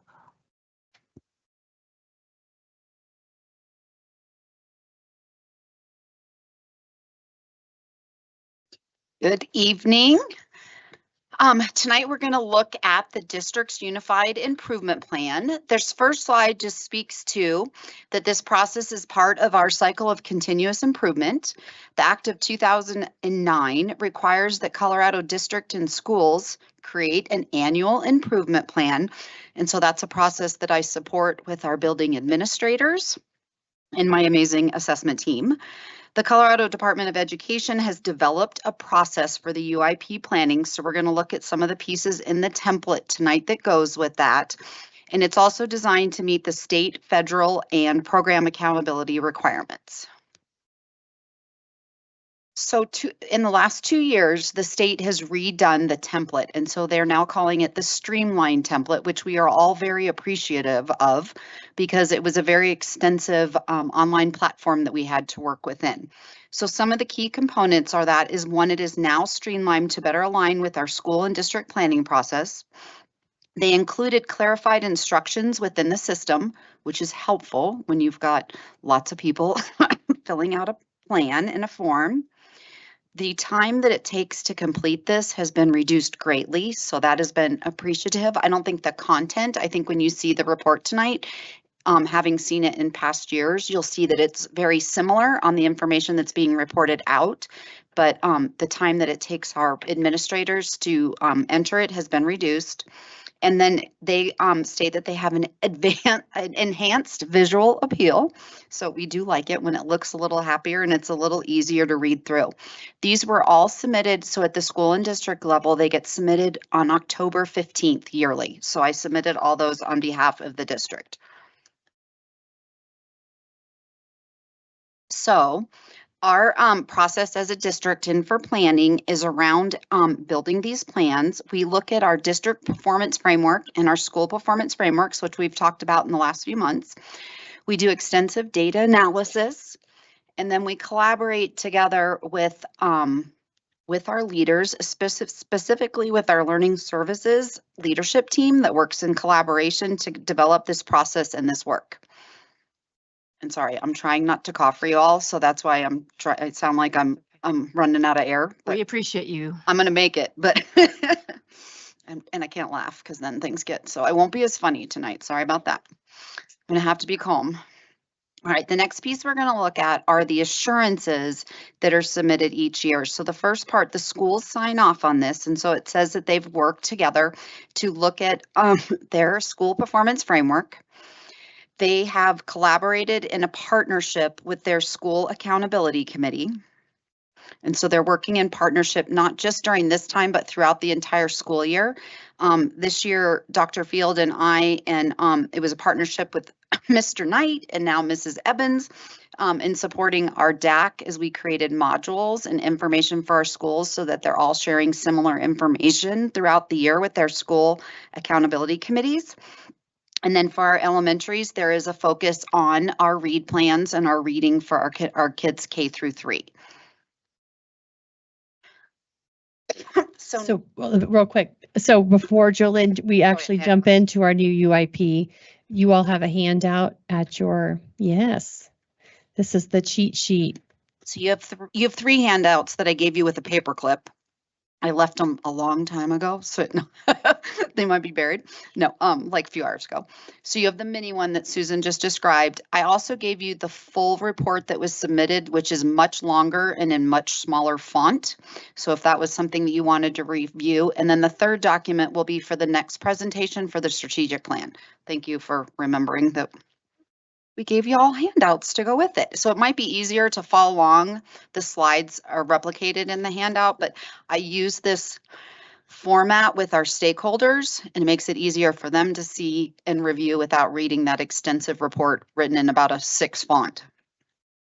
So the first thing that the report looks at, or this handout looks at, are the priorities and the root causes. And so our priorities this year, we are looking at math in particular and growth scores. We're looking at English language arts, and we're also looking at improving our chronic absenteeism rate.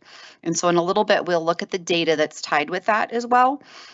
when we think about root causes, you have to think about these are adult behaviors. And so we want to make changes that adults can do. We can't rely on, sometimes people will say, well, if the kids aren't at school or their parents don't bring them, or that's not something that we can help or control. So when you do root causes, it has to be things as us as educators and adults in the system can work on and improve.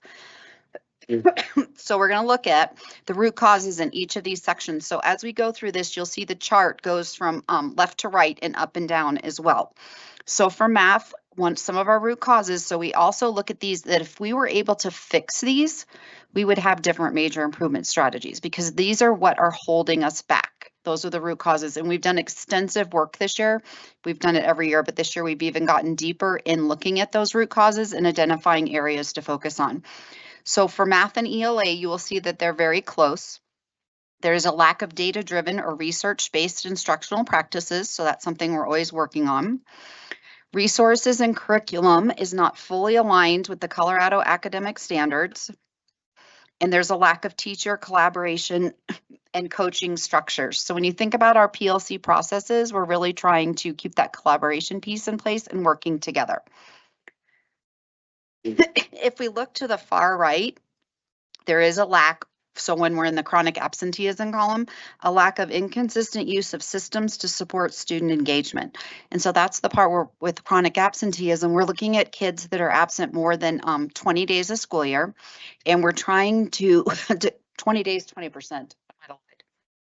10%, sorry. I was like, let me check my facts. It's good to have a team.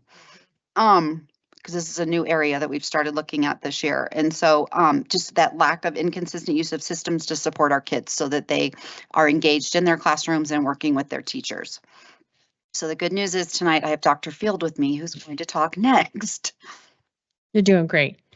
Okay, so now I'm going to talk about major improvement strategies. So after the work of doing a root cause analysis, this is like, okay, so what are we going to do? What are our strategies? So you can follow along with me on your handout or the slides. It is in the middle of this first page where it says major improvement strategies. So the Colorado Department of Education has different areas that you have to identify as strategies. For example, instructional evaluation. You'll see number 1 under math growth. Number 2 is curriculum and content, and number 3 is instructional leadership. Those are CDEs designations and that we select in our when we're writing our plan. And then underneath it, we get to unpack a little bit about what that means for us. So our major improvement strategies for both math and ELA are going to focus on evaluators giving meaningful and actionable feedback to teachers. We're going to continue to promote targeted PLC time for school teams to identify priority standards and develop scope and sequence, all of that work to lead us to the guaranteed and viable curriculum. And then as a district, we'll continue to focus on instructional areas that need support with teacher development so we can improve student outcomes. We've been very hyper-focused on math, and then of course, elementary reading. And then the new area, like Jolynn said, is around chronic absenteeism, and there is a push from the state for school districts to work on chronic absenteeism. It is something that all districts across the United States face since the pandemic, and getting students back into school has, that's why we have such a high rate. Carrie Evans, our director for curriculum and instruction, is going to be working in our legal series next week with our admin to talk about strategies, give schools their data, and just strategies for how we re-engage families to be back in school. And this is chronic absenteeism, and you can miss 10 days a year, Carrie? How many days is it? 10%. 10%. And it doesn't matter what the reason, it's a total cumulative number. So District 20 right now is sitting right under 20% at like 19.7%, and we want to be at 10. And we were at 10. If you go back and look at our data, like 15, 16, those years we were there. Okay, I'm jumping ahead, aren't I? Okay, good. Thank you. Okay, so goal setting is the next slide, and that's the bottom of that first page. And you can see we have to set measurable goals.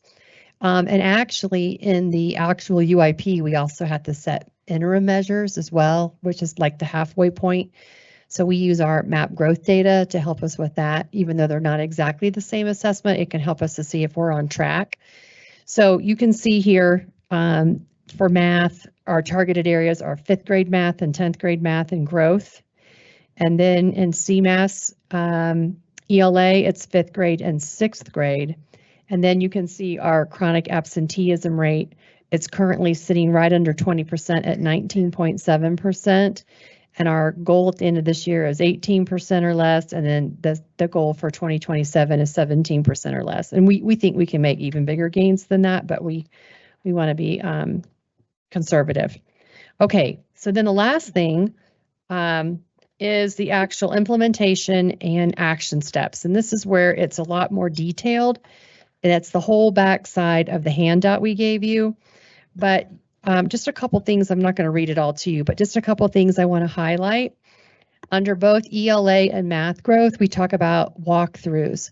And so I think a lot of you have done walkthroughs with our superintendent or with some of the PSSGs where we actually walk into classrooms with principals and we provide feedback to teachers.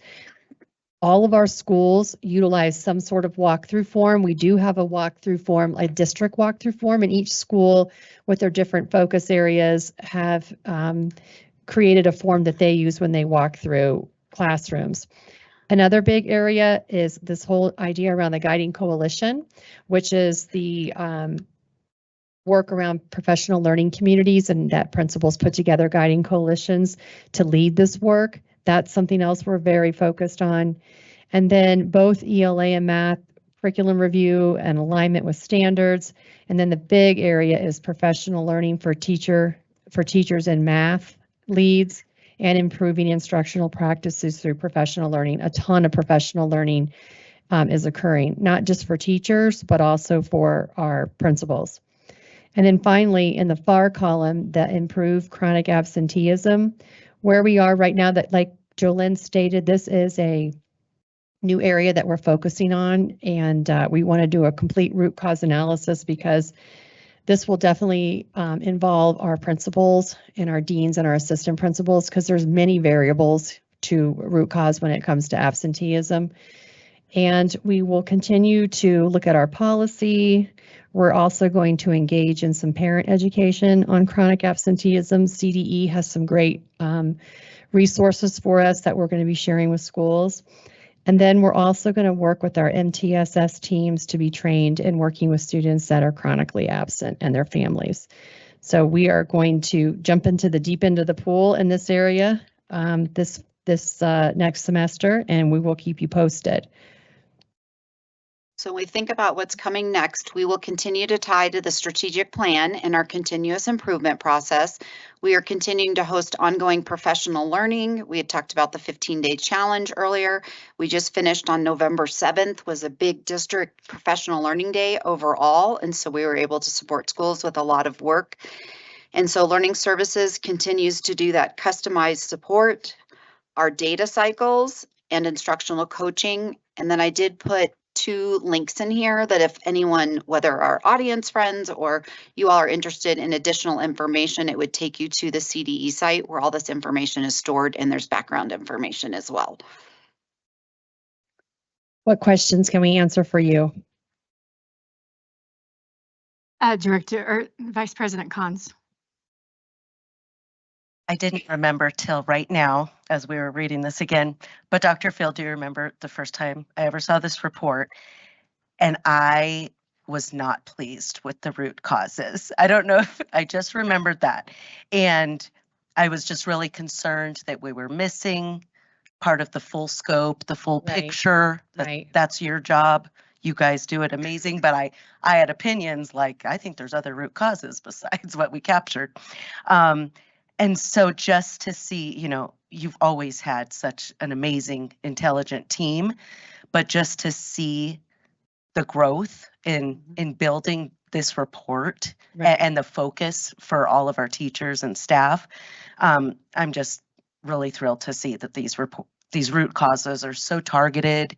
You know, the approach is so systematic and objective, like you, Jolynn, you put it wonderfully, that it's the only thing that you should focus on is what we can control, Yep. you know?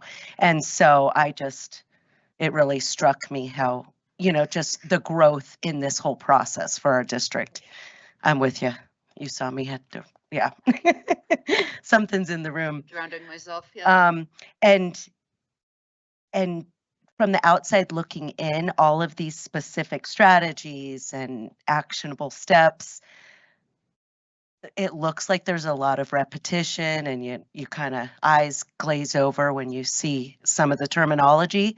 But that's one of the joys and thrills for me of having been here and just understanding the work that you guys do and all of our staff does, because each of these items really means something dramatic and huge, big programs, big processes, very specific. And so thank you, because it's wonderful work. Thank you, Mrs. Cons. And just to let the whole board know that Jolynn and I will share this with the DAC on Tuesday. So Tuesday, the 18th is the annual review of UIPs and site plans. And before we do that, we do this, don't we? Or no, we've already done it. Already done it. Never mind, we already did it. We're overachievers. We already got We already did it. Thanks, Jolynn. Last month, we shared it with the DAC, and this is so much easier to understand. Director Yanez. Thank you for this. I look at these and I'm looking at the 3 root causes under math growth and ELA.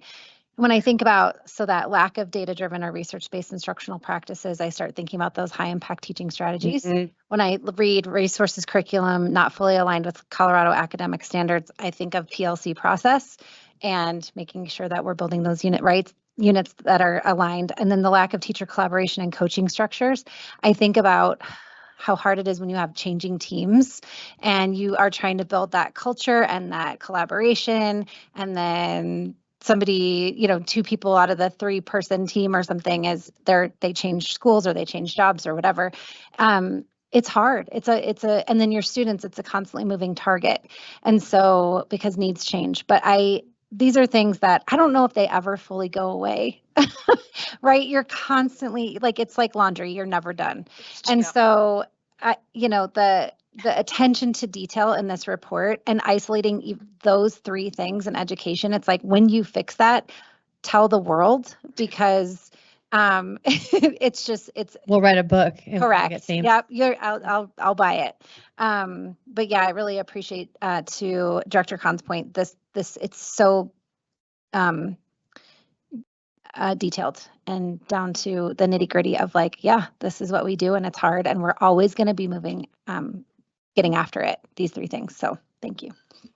Yeah, and I'll second off of that too. Just the curriculum not fully aligned and Schmoker's values of doing curriculum audits and things like that. And so I love how we're looking at that and we're willing to do that and constantly, like Director Yanez said, the constant drive for improvement. So I appreciate that. Thank you very much, ladies.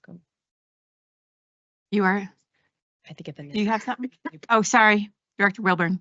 Couple quick questions. Are the UPIs basically rubber stamped at the CDE level, or do they sometimes push them back and say, hey, clean this up a little? Well, in my tenure in this role, they've never done that with our district UIPs. I would imagine at the state level, there is more oversight for schools and districts that are on turnaround plans and more intensive improvement plans. And so that's where the state does get more involved. But for us, once we complete the submission, it's really us building it. And so the process is led by myself, but then our PSSGs, Dr. Field and Mr. Knight and Tacey Killingsworth and Becky Harris, they review everything that the principals have submitted as well. Like it's a team effort to ensure that we're making sure not only the district plan is well developed, but also our school plans. Okay. And excuse me, the chronic absenteeism is alarming. I'm sure more so for you all than for us, being almost double the target. I'm curious to see as those plans and structures get put in place, what those look like. But I'm wondering how much of this is the numbers can say what you want them to say, data type stuff. In other words, my suspicion is it's the 80-20 principle, where 20% of the actors are responsible for 80% of the acting. Has that kind of been your experience? So this is very new for us. So I will say, as your data person, we've been starting to do some looking at how the state is collecting the data. This is Carrie Evans, our Director for Curriculum and Instruction, and she is our lead on this. So we have just started the work on disaggregating the data at this point. I'm going to be working with all of the administrators starting next week. We've developed some new reports to help us understand demographics of students and really identify the specific students who are chronically absent. And so looking at, when you think about the chronically absent student, it's a percentage of students, so you can really hone down into the individuals. And we're looking to see if we have any subgroups that are more commonly arising with chronic absenteeism. So we're going to put some layers on our reports to do some more information digging on that. So in the months to come, we'll definitely have answers to that. Okay, so that data mining is ramping up. It's just starting. Thank you. Yep. Thank you.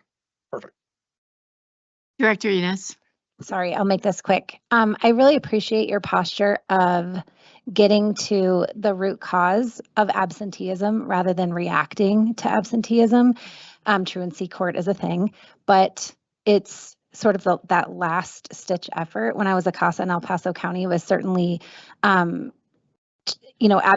rates factored into dependency and neglect cases, but that's not always what's going on. And so I think just taking the time to research and really look at what's actually happening. Certainly the absenteeism rates during COVID may or may not still be impacting people's comfortability with coming back. But I'm just really appreciate your overall posture about the issue and really looking at the student versus just a response. Well, and one of the things that we're really focusing on is really separating chronic absenteeism from truancy, because we know with bringing kids back to school, there's a big part of relationships and positivity and wanting kids to want to be at school. And so when we talk about the strategies that we're using, it's really going to be around that relationship building, barrier breaking, bringing them back to school in a positive manner, where truancy a lot of times is punitive just by the power of it, but we're going to be focusing on the other side. Awesome. Thank you so much. All right, we'll move on to our strategic plan 2025-2026. It's me again. Thank you. Okay. I'll stay with you for now. Okay. There we go. You have to wait for the PowerPoint, ma'am. Okay. So just while we're filling time here, Jolene and I and our strategic plan team, which includes a lot of cabinet and learning services, we in September gave you an end of year report from last year and how we did on our goals. And so since we've been, the last couple of months, we have been working on, we've added about 7 or 8 new goals. Most of the other goals will stay in place because we want 3-year trends to look at data over time. But we're going to give you an update on our new goals that we added to our strategic plan. So we're working on the technical pieces in the background right now, Dr. Field. So one thing for the board is that we did provide you at your seats tonight another Jolene version of the mini strategic plan that might be easier to follow along rather than sometimes reviewing the PowerPoint. Right, and I think we'll just jump right in. That sounds okay. So Andy, you want to come up? If we'll just go off this right now. That's great. Okay. It was just the strategic plan, our mission statement and our. Who's on the team? Yep. But we could do that all at the end. We'll come back to it. We'll just jump into the goals now. So Andy, just real quickly, is going to buzz through the literacy goals that we've had and will continue to have. All right, so 1.1, 75% of third grade students will achieve on or above grade level benchmark status on DIBELS 8, the composite score. 1.2, 57% of third graders will meet or exceed on CMAS ELA. 1.3, elementary CMAS ELA growth goal, we will achieve an MGP, medium growth percentile, of 55. And 1.4, 90% of 6th and 9th grade students will pass their ELA courses. Thanks, Andy. So no changes there. Dr. Field, do you mind just kind of giving a quick explanation as to why we're keeping some of our goals the same and we're not like changing it? We shared that before, but I just think that's important to. Yeah, no, we just, in order to really show progress and that we have, you can reach a goal once, but we want to show consistency over time. We're looking at a 3-year trend. That's why. Thank you. I appreciate that. Okay, Carrie is going to talk about math real quick. Right, starting with 1.5, 58% of 11th grade students will score 500 on SAT math assessment.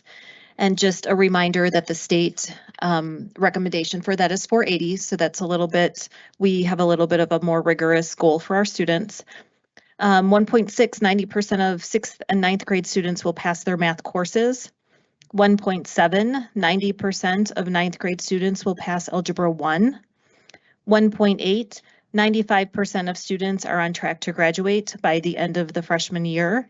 This one is a newer goal for us. We have had a 4-year tracker that our students have always done, but it's always been done handwritten. Now we have a tool in Infinite Campus where we are able to capture those digitally, thus collect data. So we'll have that.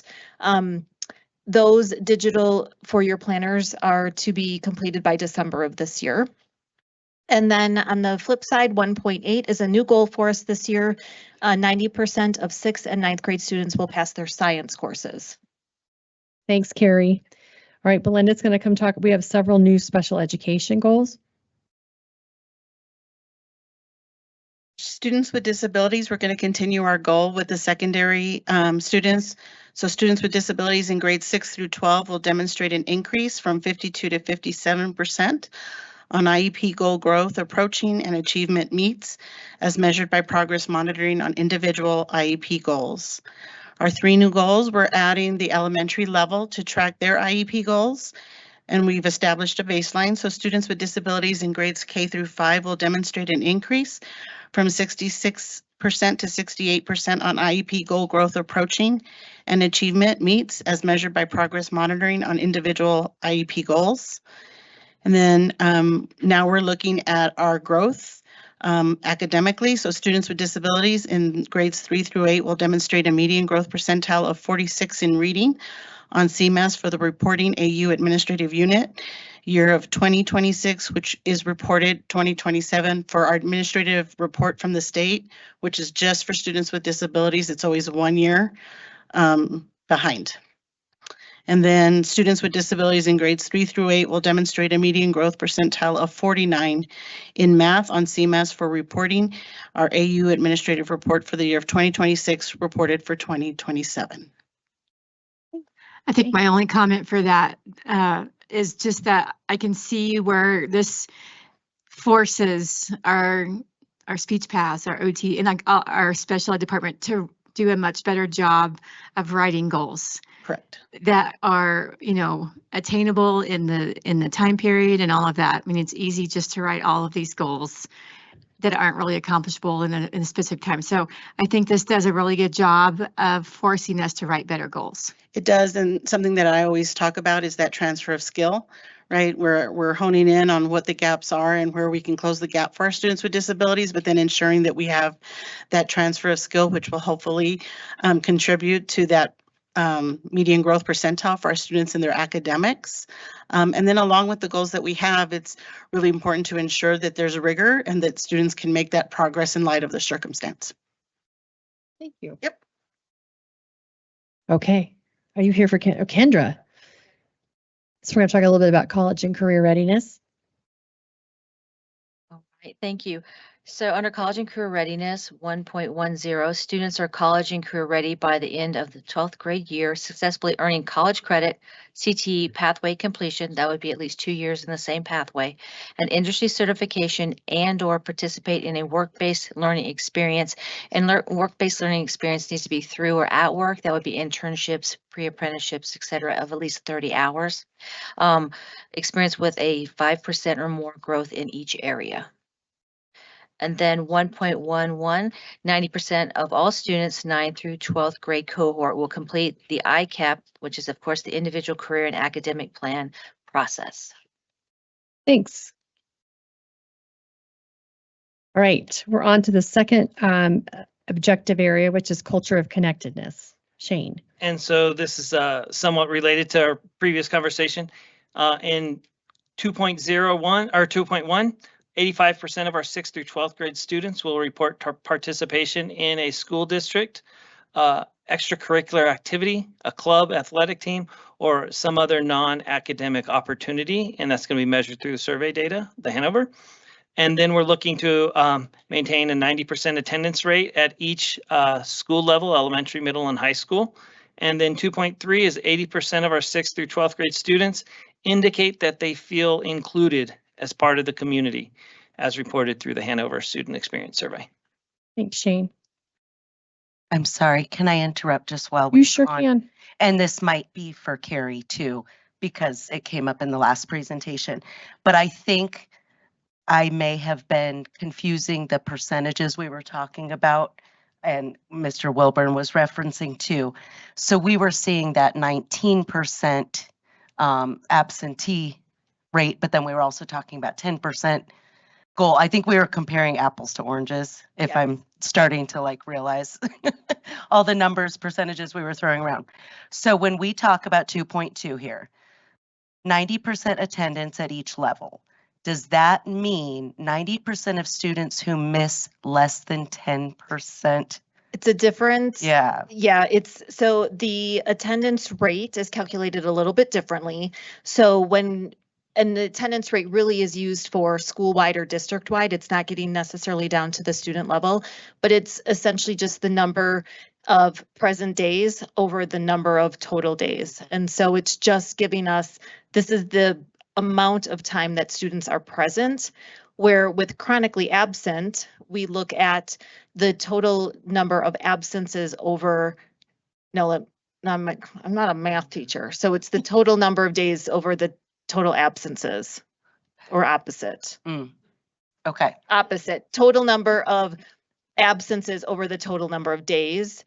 But really, it's totally comparing two different things. Yes. We use the average daily attendance rate. That is for a group, where chronic attendance is for an individual student. Got it.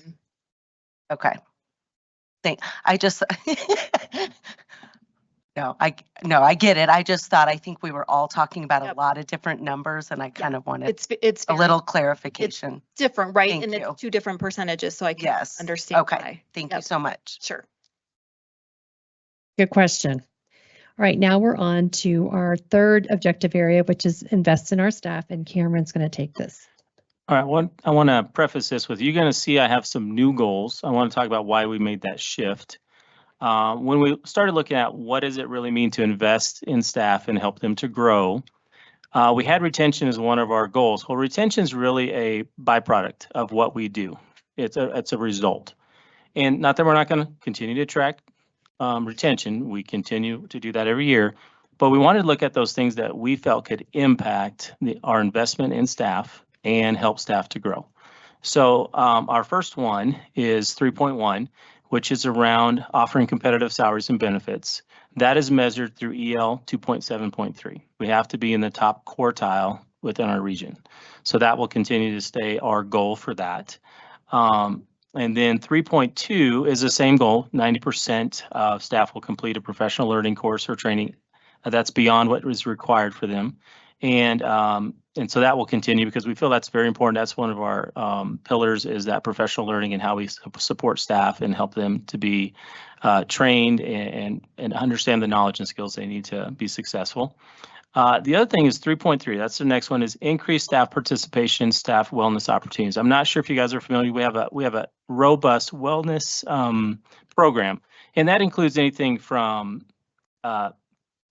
yoga class, or exercise classes, or they bring in chefs and teach people how to cook healthy meals. We have mental wellness sessions. We do, I think you probably heard of Walktober, where we try to walk a lot. Yeah.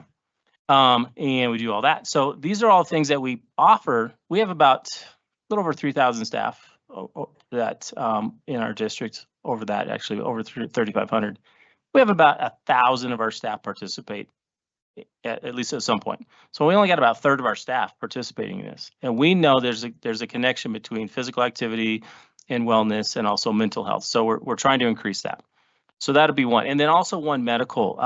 That is a thing we added on to our Kaiser benefits. And it's basically I can go to One Medical. We have 3 locations. I don't have to pay a copay. I can get in usually within 24 hours. I can do virtual,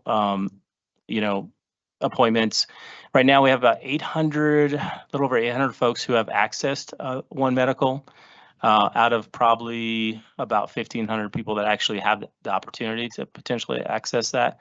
And we just know that's going to be better for our staff and their families to be able to go somewhere where they don't have to pay a copay. They can get in quickly, get what they need, especially if it's something minor. If it's something more, they can get referred to a different doctor. And so that's one thing, is to try to help promote the understanding of the benefit of that. It also can hopefully help us lower our rates for our health insurance. So by using that, we're not using the regular Kaiser insurance. That means the usage rate goes down. So hopefully that can help us keep our premiums lower. So there's a combination there. The next is 3.4, which recognize at least one staff member or program staff are leading at least once a month through just various D20 communication options. And one of that is we also know that staff want to be recognized for what they do, their contribution, and recognizing staff for us is very important. And working with Mark and his communication team, we will be able to continue to highlight our staff and our programs that impact students. And then last is 3.5. I want to talk. I'm going to say something first. Okay, so yeah, and then you can jump in. Okay, so this is around the use of AI platforms. One of the things that AI, it's still fairly new. We're still learning how it can impact us in the education world. But what the idea is to reduce the time and energy and effort and the workload that staff have to do to do some of those tasks that right now might take 2 hours, they can maybe do in a half hour. So if we can really help staff understand how to use these tools in a way that helps them reduce their workload, that will be better for staff. So that's one of the ideas around this goal around AI. And then anything else you want to add to that, Susan? Yes, I'm reading notes from Diana, who couldn't be here, but she wanted me to tell you that enterprise platforms are software platforms for which our district provides accounts to users as well as support and training. These platforms differ from the consumer level software because they provide data privacy, access to usage metrics, and an array of other benefits and features. And so what we're currently using is Microsoft Copilot, Magic School AI, Notebook LM, which is a Google AI-powered research and writing assistant, and Google Gemini, which is Microsoft's generative AI assistant. It's like ChatGPT. Okay. All right, Mark, next. I wish I had known about Walktober because it was more like Sittober for me. I just did a lot of sitting working. So next up is transparent communication. We are much like what was shared earlier. We're going to keep a lot of our goals very consistent. We're just going to bump some of our numbers up or add on a target metric. For 4.1, we're going to up the 90% positive or factual to 92%. For 4.2, we're going to continue to meet the engaged user number on our website at meeting or exceeding our parent population annually, but we're going to add on a website refresh. It's about time that we do that for our website. We're also going to increase the functionality through targeted and intentional updates to our school choice tool. So look forward to some updates on that from our team. Around 4.3, we're going to continue to grow at 5%, but we're also going to incorporate all of our existing social media pages across all our schools. So think about all our school Instagram pages, our school Facebook pages. We're going to make sure that they are sustainably managed in an enterprise tool. We're well underway on that, but we wanted to add that as a goal in the plan because it is future planning and it is strategic. Under 4.4, we are upping our parent engagement in terms of opting into the app at 60% or above for Parent Square, which is we talk to our Parent Square reps and they say we're already well above school districts and systems our size in terms of our participation. So that is a lofty goal. Of course, Superintendent Haber and I have shared, we would love for it to be at 100%, but it's a process and this is our first full year. So we're trying to be realistic and still optimistic about engagement in Parent Square. Additionally, we're going to make sure that we're fully implementing Student Square across our high schools this year. Thank you. Thank you. Becky. The two goals that I have to share are around the PSMI project for Douglas Valley Elementary School. I know Mr. Garnhart is working now on finalizing some of the pieces from the design advisory group. We finished the third-party estimate, so we are close to being able to really put together the construction proposal and submit that to the federal government. Superintendent Haber, during her remarks earlier, talked about the design advisory group starting to meet for Air Academy High School. So we're projecting that we'll be ready to put together a design construction proposal, a package deal in the spring. That's our goal. Thank you. Thank you, Becky. And then the last area. I'll take that one. Okay. Oops. So we've been doing a lot of work and a huge thank you. Mr. Belcher and I are working really closely together, especially his team. And we get together, I'm saying this is what I think would be exciting to do. We work together on it, and Mark, you and your team have just been fabulous about implementing and coming up, just brainstorming together. So that's been really great. So we want to maintain consistent and active community engagement using the engagement groups that we have now, at least 6 times a year, which we want to have 2 summits, and that's new this year.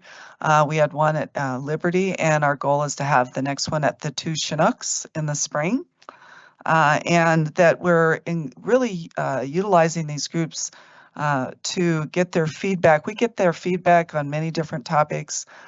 We did cell phones, especially with students last year, and their feedback was amazing on what they thought around cell phone use. But really district-wide initiatives. And the one that we got a lot of good feedback on last year was our Portrait of a Graduate. We went to these groups more than once to get their feedback to be able to put that together. And this year, the initiative that they've been giving us feedback is that parent right and responsibility. So we definitely want to, it's not just a group to come in and be able to share what we're doing, but we actively ask them for feedback on various topics pretty much every time that we meet. Our first one was more around here are the tools that you could use with students, but these last couple we for sure asked for their feedback on the topics that are on the agenda. So we want to continue with that and grow the number of people that participate as well. Thank you. Do you guys have any questions for us? Thank you. Nope. Great. Thank you very much. Okay, we'll see you again sometime soon to give you another report. Thank you, ladies. All right, 2025 Residential Developmental Analysis Report, Superintendent Haber.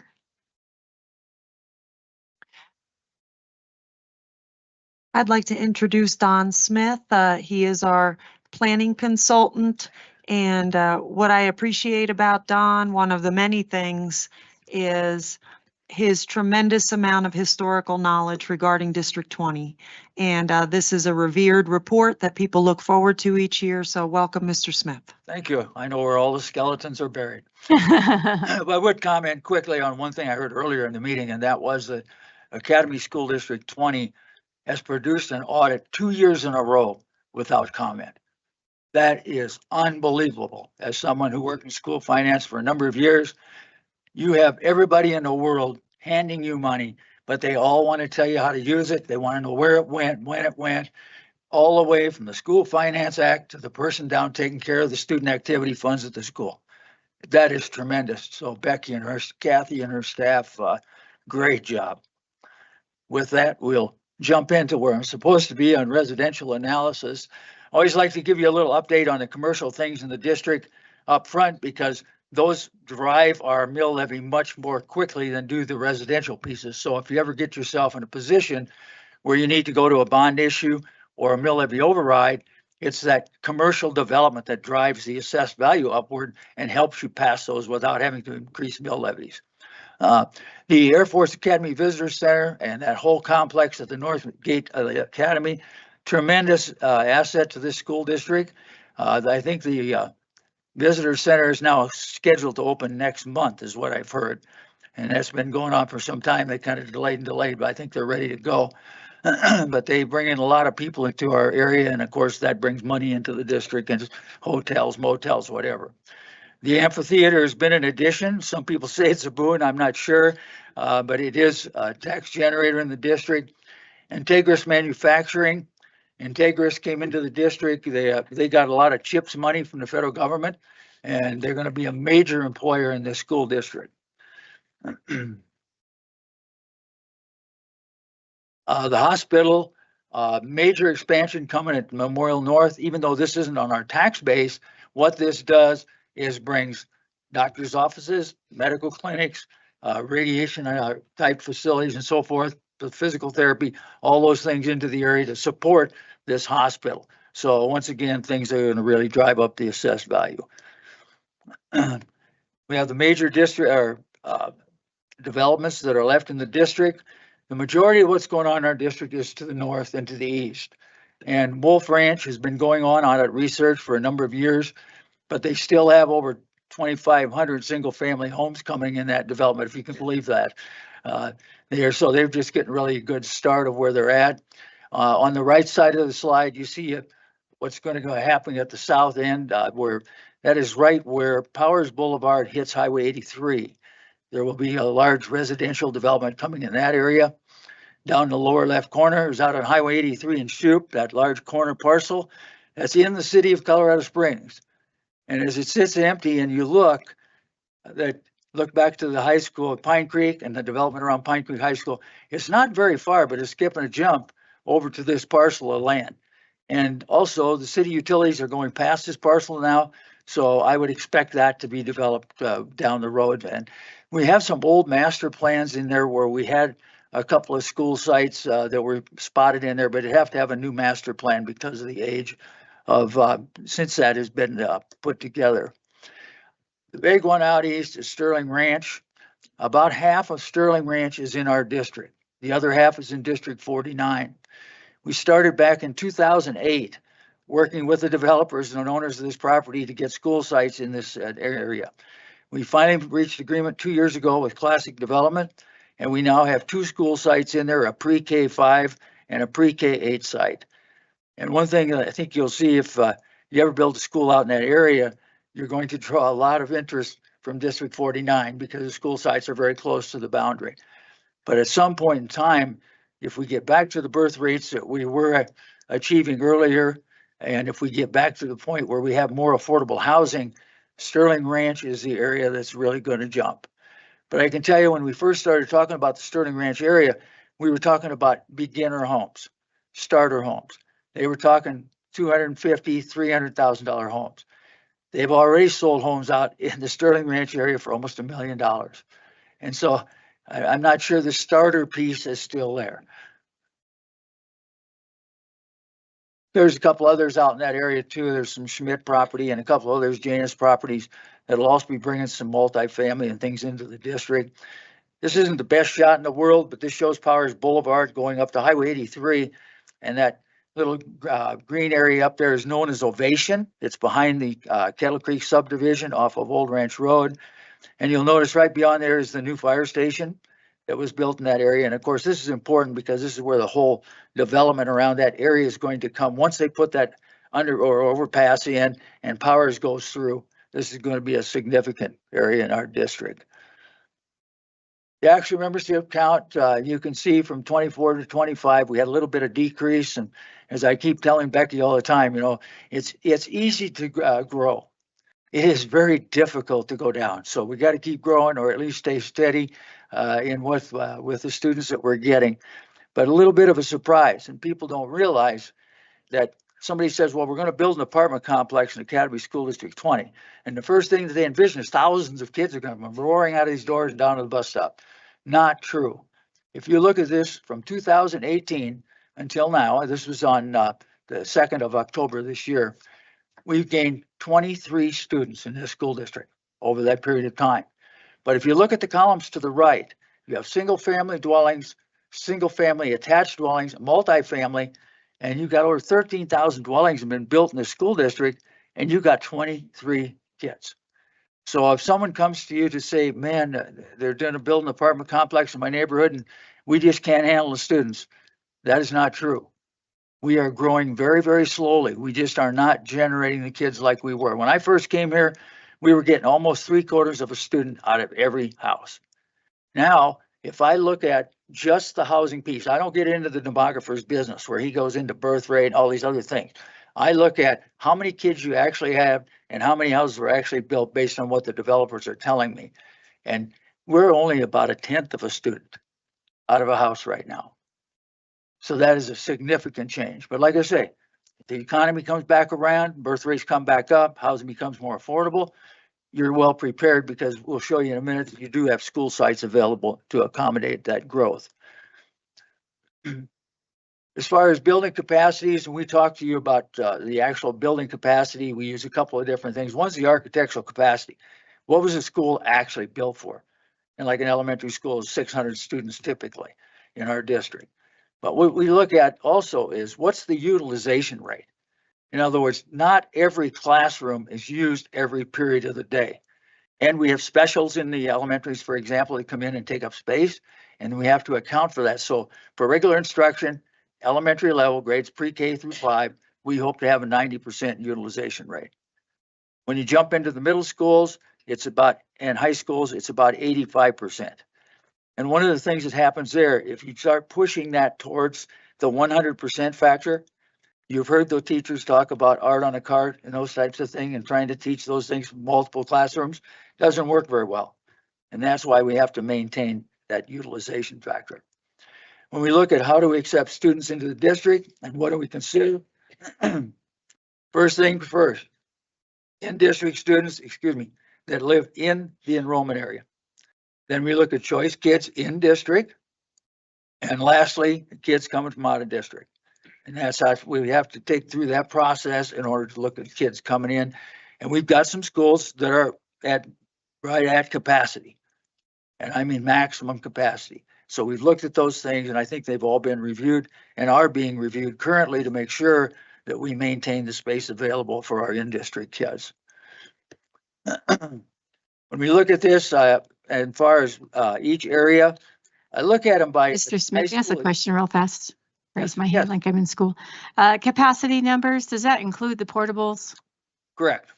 Okay, so at this point, yes. So if we have a lofty goal someday of not having any kids in portables, that would greatly impact our capacity numbers. At this point, right today, if we had to do away with all the portables, not knowing what they're used for, just get rid of all the portables, you could handle all the students that you have in the district. Now, you're opening a real can of worms because it's going to mean a lot of movement around. That's the only way you can do it because you got schools that are really impacted with the kids and you got others that got a lot of space available. But the portables are used for a multitude of things, from storage to after school programs to you name it. And that's why in the curricular side of the program is where they're important because they have these programs that they need additional space for. And so we would really impact those extras if we start taking portables away without making sure we have enough room. But like I say, if it's just kids we have, regular program, we can put them in the facilities we have at the present time. We take a look at the elementary areas, and like I say, we break them up by high school attendance areas in the district. We're not a feeder school system. We don't go to elementary A, middle school B, high school C because of choice. But this is the best way to break down the district and see by area, are there places that are having a problem housing all the students? And you can see in the elementary areas, we're in great shape. We got a lot of seats available, even though a number of them are on the west side of the district, we still have seats available to accommodate elementary students. Now, when you look at the middle school bunch, we start to see a little different situation in the Liberty High School area and the Pine Creek High School area. The green boxes with the green arrow indicate If you look at the 85% utilization number of the number of seats that we have available, we're fastly approaching or look to possibly exceed those in the next few years. But what we're saying is that's the 85% utilization. We could still take additional students in the school. It's just that how do we accommodate movement and so forth within that particular building? So we're really in pretty good shape. And of course, some of the demographers, I think some of those things are a little aggressive. I think we're probably not going to get quite that many students over the year. And I really rely on Becky and her staff and all the building principals that feed into this process as numbers to give us accurate things. And they've been very accurate over the years. And I'm comfortable with we'll have space available. In the high school area, all of a sudden we start seeing some red arrows. The green arrow means we're approaching the utilization factor of 85% capacity in the school. When the red arrows come up there, that means we're approaching the design capacity. And the one that's been really close or a little bit over in the last few years has been Pine Creek High School. And I can assure you that I've been told that these are being addressed, that high schools, we have to look at how many students we take in. We have to accommodate district students first, and we have to, and those that live around the high school, those in other areas of the district that want to go to the for example, Pine Creek, and then we look at out-of-district students. The other thing is, there are other high schools in our district that do very well. You're welcome. We'll take you over there. But those things are being looked at and being addressed, and want to make sure that they do not get beyond our capacity to handle the students at those levels. Future school sites, I mentioned just briefly. You're well positioned. If any additional growth in the district, I'll start over on the left side. The farm is a pre-K 5 site. It's right at the entrance into the farm development off of Voyager Parkway. And we've got about 15 acres, which was set for an elementary site there, but you could utilize it for, whatever the needs of the district are at this point. And at some point in time, if you decide you're not going to use that, we would go back to La Plata because they would have the first opportunity to acquire the land back under the city code because that was dedicated or it comes through the dedication process. Up on the north end, I mentioned the Highway 83 and Shoup site. There was a pre-K 5, pre-K 8 out there tentatively. I've talked to the current owners and they say that they would have to go through a complete new master plan process. But we would be involved immediately in that process to make sure the school sites are included. Because when I first started here doing this work, Wolf Ranch fought the district at the city level. There were going to be no school sites in Wolf Ranch.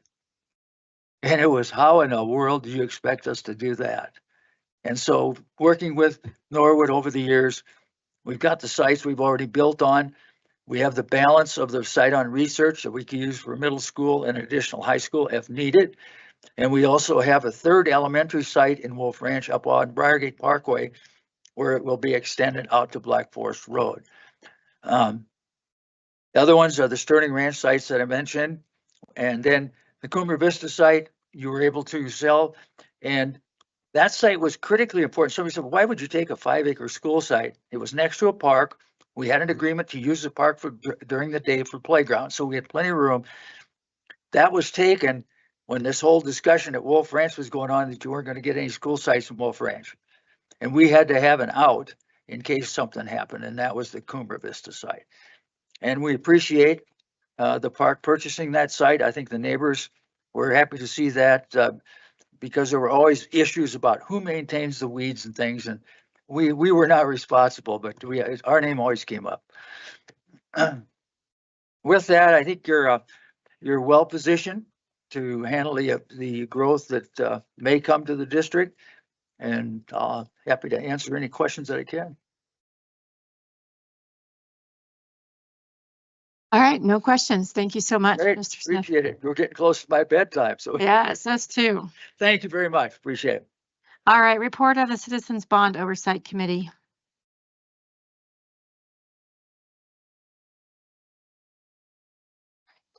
Hello, my name is Jessica Taverdi. I am a very involved parent in the district. My husband won Volunteer of the Year this year, just for context. So I sit before you as someone incredibly invested and excited to share this with you. I am also employed by the district as well as a teacher, and both my administrators are here to make sure I do a good job. No, they're here to support me. So when you talk about retention and investment, those are two people to talk to. They gave up their night for this. So, And all right. Mr. Verdi is now our new, our co-facilitator, really our chairperson for the Citizens Bond Oversight Committee. So we appreciate that so much. Yeah, it's been a joy. So I will report first on the recent monthly activity in the bond funds, and then give an overview as to where things stand on the bond project as a whole. I'll be using words like encumbrances and expenditures, and don't worry, Ms. Cons, I will talk about interest. I know that's your favorite part of our meetings. So a few things to wrap up on the 2016 bond. That's where I will start. For the July 2025 financial reports, encumbrances and expenditures decreased by $1,860, with interest earnings of $8,990, resulting in a net decrease in expenditures and encumbrances of $10,850. This included a savings of $1,860 from the accessibility document remediation. For the August 2025 financial reports, there were no encumbrances and expenditures, with interest earnings totaling $8,714. This resulted in a net decrease of $8,714 for encumbrances and expenditures. For September 2025 financial reports, there were no encumbrances and expenditures, with interest earnings totaling $8,370. This resulted in a net decrease of $8,370 for encumbrances and expenditures. The 2016 bond fund has spent 99.17% of the total budget, and the $2.29 million remains unencumbered as of September 30th, 2025. After an audit is completed and the balance of funds remaining is reconciled, any remaining funds will most likely be moved to the general fund or capital reserved at mid-year budget adjusted in January 2026. I'll now move to the bond 2024 updates. For the July 2025 reports, encumbrances and expenditures increased by $294,120. Interest earnings totaled $144,692, resulting in a net increase to encumbrances and expenditures of $144,428. Spending included irrigation work for the turf field at Rampart High School and Wi-Fi for New Summit Charter Academy.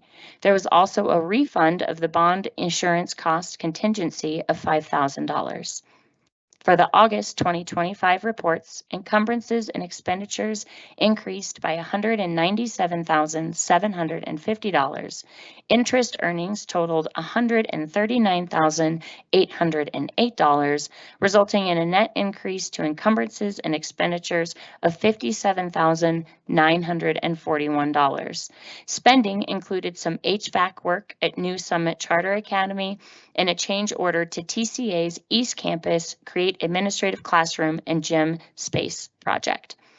For the September 2025 reports, encumbrances and expenditures decreased by $37,953.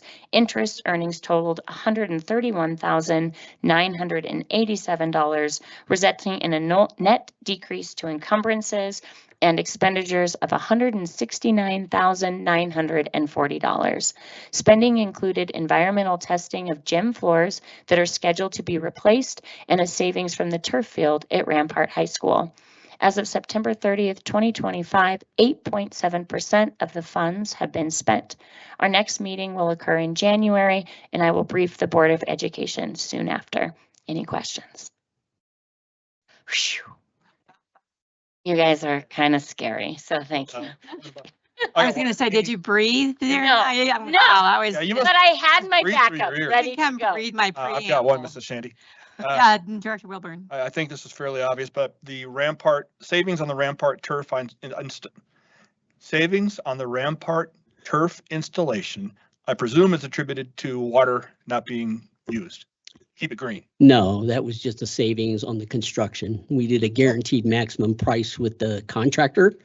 And when we closed out the contract, there was about an $80,000 savings. You'll see that it reflected in the next report. Way to bring them down. Financials on it. Vice President Cons. I just want to thank you, Jessica, for taking on this role and your admin team. Yeah. I didn't know you guys were here just for that, to support her. So thank you for being here. And the last item. I know. But anyway, I just want to say welcome and thank you and the whole CBOC for doing what you guys do and earning that interest so we can do even more projects. One more simple one, please. Director Wilburn. Thank you. Love reading your reports. All those green check marks are manna from heaven. You have a lot of data in your report it's easy to understand, but it's not intuitive. For instance, I just picked at random. By the way, this is elder abuse. The font on this thing. I just picked Pioneer Elementary on page 14. No reason for you to go there. Savings from fire alarm update, $51,000 and some change. Savings from boiler replacement, that's pretty obvious. But something like savings from a fire alarm upgrade, I'm glad to see the savings, but I don't know where it comes from. How does that upgrade save us money? See what I'm saying? And that's for a lot of them. It's the difference between what the budget was and the actual project costs. Okay. Does that make sense? That makes perfect sense. That answers that. Okay, thank you so much. Mr. Belcher, how many people have signed up to speak during public comment section 1? One speaker. All right, the board welcomes public comment on issues related to the operation and conduct of district schools in accordance with board governance policy GP 4.4. For members of the public who have registered to comment at tonight's meeting, the board has reserved 2 public comment sections. The first public comment section is for individuals who are speaking on a specific agenda items and ASD 20 students. ASD 20 students will be called first, after which individuals will be called in the order that they appear on the sign-up sheet. The second public comment section is for individuals who wish to speak on a general topic not on the agenda. Individuals will be called in the order that they appear on the sign-up sheet. Each individual speaker will be limited to 2 minutes of comment. Individual speakers may not cede their time to other speakers. Please keep in mind that students often attend board meetings. Speakers' remarks, therefore, should be suitable for an audience that includes kindergarten through 12th grade students.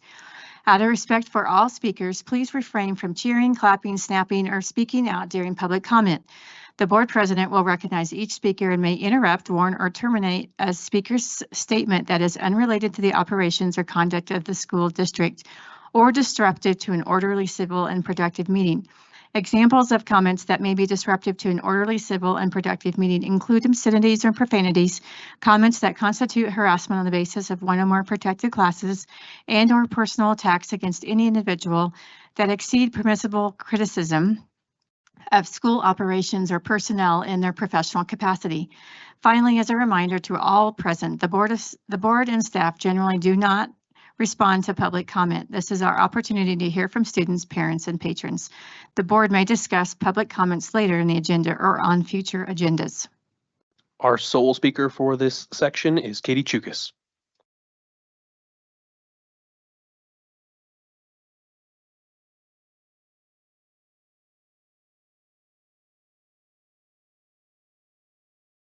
On. Okay, my name is Catherine Chukas. I live in the district. I'm the I'm an Air Academy High School parent. I'm still the SAC parent co-chair. I have comments on 2 things that the board needs to decide on tonight and one on not on the agenda. First, about what's not on the agenda. We've been having a lot of discussions about the new Air Academy High School building. You're going to get a bigger update at some point. However, one insight came up this week that could be done now, and it's about saving money for the new building and also about safety today for our families and for the deer on the academy. We can reduce the number of cars coming to the Air Academy campus if we can start having buses for our out-of-district choice students again, like there used to be at Eagle View years ago. Again, you can have a fee that's totally appropriate to cover those students who could pick up a bus at Eagle View and take it onto the Air Academy High School campus. There's probably 100 kids. That's probably 2 buses. You can think of the fee to cover it. It's going to save money now. It's going to save parking spaces later. Regarding GP 4.4, this policy has changed so much in the past 2 years, and still the document doesn't fit the process. For example, there's no way to sign up on the form to discuss if you are for or against a decision item. So maybe remove that item from 4.4 before you pass it today, or perhaps delay it and edit this document one more time again before voting. And finally, regarding the item on your decision 314-25, there's an awful lot of money being spent on legal fees in the district. I look forward to the upcoming study session. Discretionary funding on legal fees must stop, whether it's by the district or by the board. And boy, is the board's category this quarter so much larger than legal spending for the entire district. The board has an encumbrance without a budget for it, and that's a really bad thing. $166,000, and it cannot be tied to any student outcome. Please stop this. Please vote today in a way that will stop additional money flowing out of the district to lawyers relating to the D49 versus Sullivan. Thank you. All right, we need a motion to approve Resolution 311-25, acceptance of the audit report for fiscal year 2024-25. Moved. Second. Discussion, please. Roll call. Oh, you do have a discussion. Is that okay if I start? Yes, Thank please. you. Thank you. Sorry, I just didn't move fast enough. Sorry. As you know, Colorado state law requires the district to have an annual independent audit of its financial records. Last Friday, the board received the annual comprehensive financial report. We call it the ACFR for fiscal year 24-25, which is a product of the annual audit process. The ACFR includes the auditor's opinion of the district's financial statements. Earlier this afternoon, the audit committee, which includes Mrs. Shandy, Mr. Wilburn, and Superintendent Haberer, met with staff from Clifton, Larson, Allen to discuss the audit report. Very important, different Allen. Okay, this no affiliation with me. It's my pleasure to introduce Mr. Sam Helwich, who will present the 24-25 audit opinion, and he is a member of the team at Clifton Larson Allen. Thank you very much, Becky. Pleasure to be here and good evening, everybody. So my job is pretty easy tonight, where I get to present the results of the audit. This is a multi-month process though. So ultimately, it's a great culmination, and happy to present the results to you for really a job well done by Kathy, Becky, the entire team. Very large undertaking here. So as Becky said, we have audited the financial statements as of June 30th, 2025. That includes your governmental activities, each major fund, the discretely presented component units, and the non-major funds. And with that, we have issued an unmodified or otherwise clean audit opinion.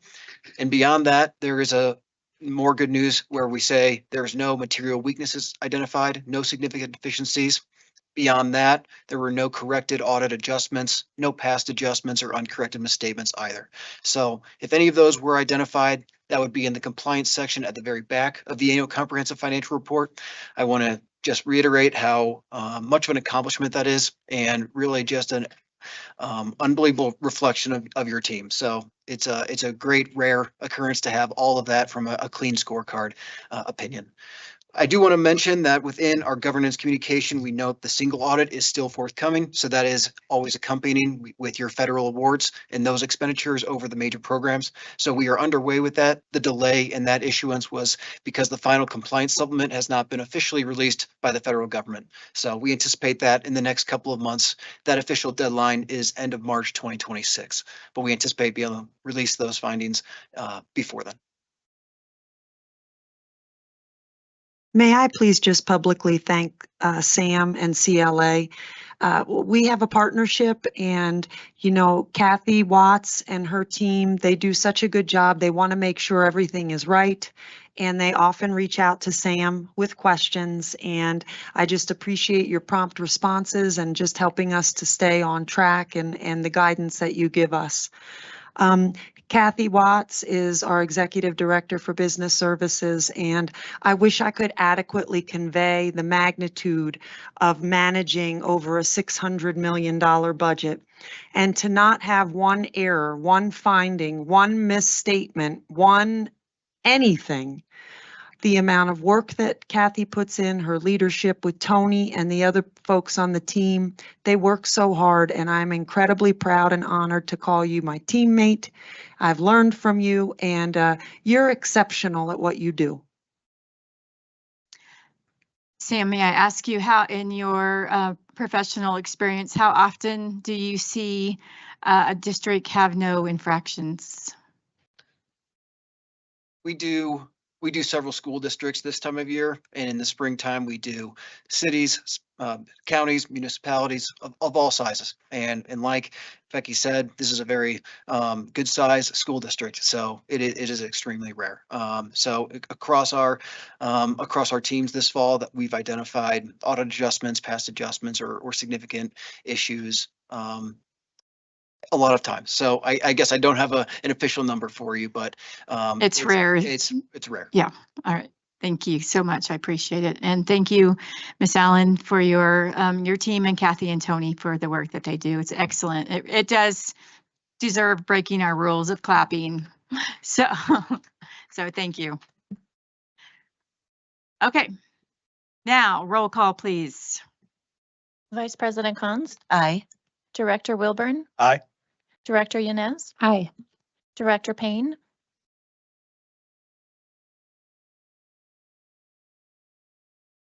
You're muted, Director Payne. Aye. President hear me? Shandy, Aye. All right. All right, we need a motion to approve Resolution 312-25, Payment, Redemption, and Discharge of Series 2015 General Obligation Refunding Bonds. Moved. Second. Discussion, please.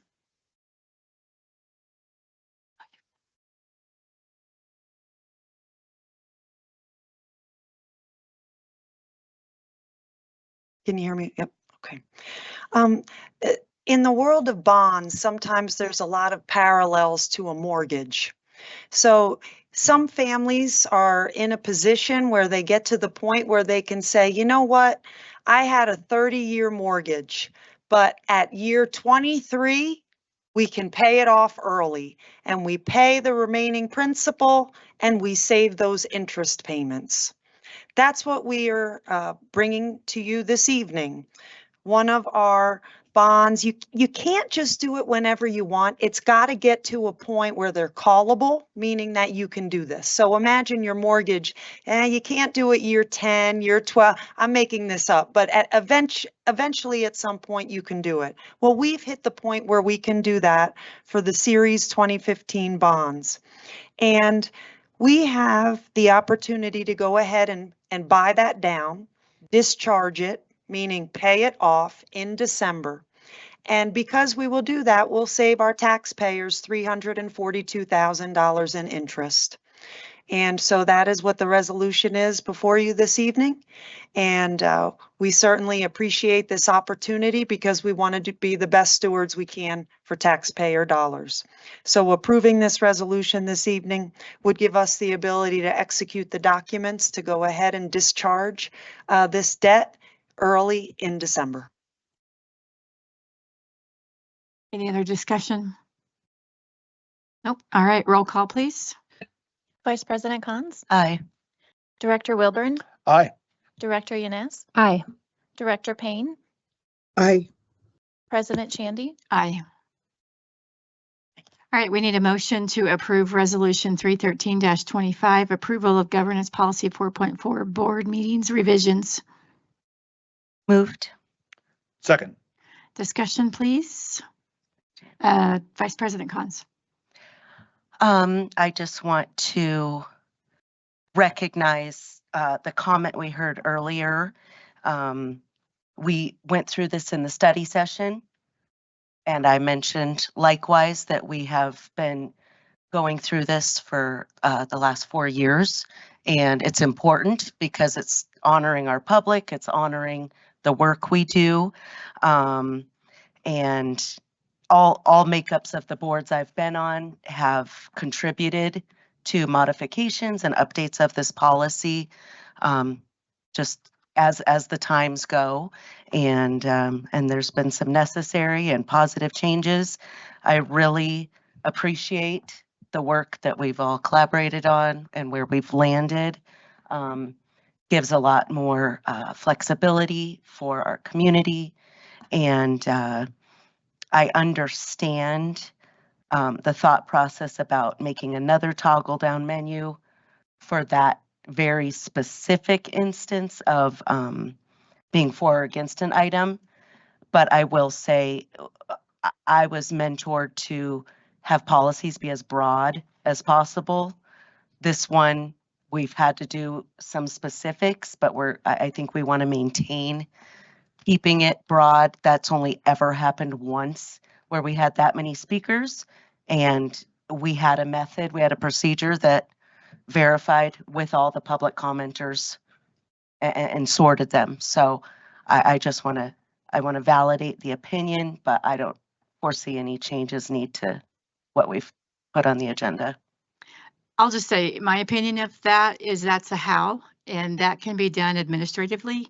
In the creation, we're creating a new procedure for books and all of that. And so that's something that Superintendent Haberer can address in her how if we decide to do that. But like you said, generally, I don't think it needs to be in the policy. We don't have the how of we're going to do books in the policy either. So yeah, no, I think the expansion of signups we heard and we've changed it.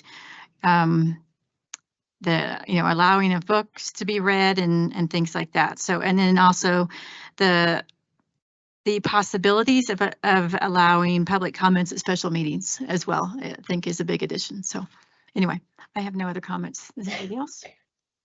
All right, roll call, please. Vice President Cons. Aye. Director Wilburn. Aye. Director Yanez. Aye. Director Payne. Aye. President Shandy. Aye. All right, we need a motion to approve Resolution 314-25, approval of settlement agreement. Moved. Second. Discussion? Nope. All right, roll call, please. Vice President Cons. Aye. Director Wilburn.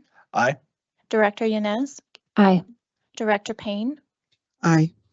President Shandy. Aye. All right, I move that the Board of Education convene in executive session pursuant to Colorado Revised Statute 24-6-4024B for legal advice on specific legal matters related to district involvement in D49 versus Sullivan lawsuit. While in executive session, the board will not adopt any proposed policy, resolution, regulation, or take any formal action. Lastly, the Colorado Open Meetings Law does not require the board to make record of the executive session in which the attorney is present and providing legal advice. CRS 10-24-6402 D.5 Second. Roll call, please. She moved. He made the motion. Vice President Cons. Aye. Director Wilburn. Aye. Director Yanez. Aye. Director Payne. Aye. President Shandy. Aye. The executive session will be held in Superintendent Haberer's office. Invited to this executive session are myself, President Shandy, Mrs. Cons, Director Wilburn, Director Yanez, and Director Payne. Also invited are Superintendent Haberer and Mr. Chris Murray. We will take a 10-minute break to reconvene in Superintendent Haberer's office for the executive session.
All right, we are back. We need a motion to approve Resolution 315-25, approval of the settlement agreement related to district involvement in D49 versus Sullivan lawsuit. Moved. Second. Discussion, please. Mr. Murray, would you please come to the mic?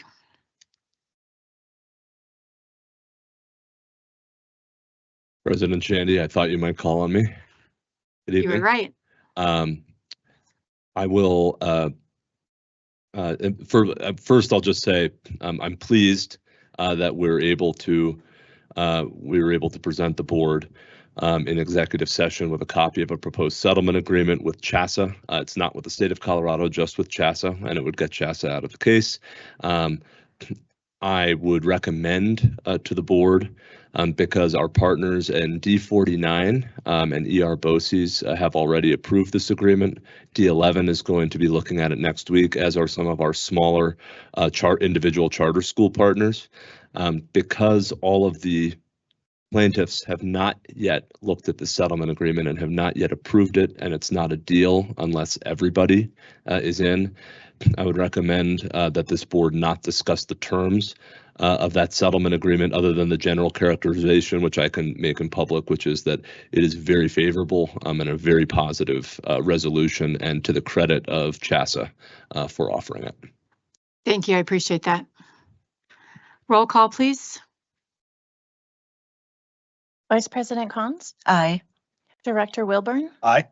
Director Yanez, Aye. Director Payne,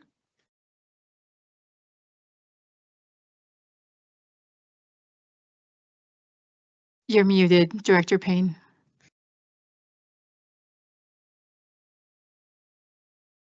All right, we'll skip. President Shandy, Aye.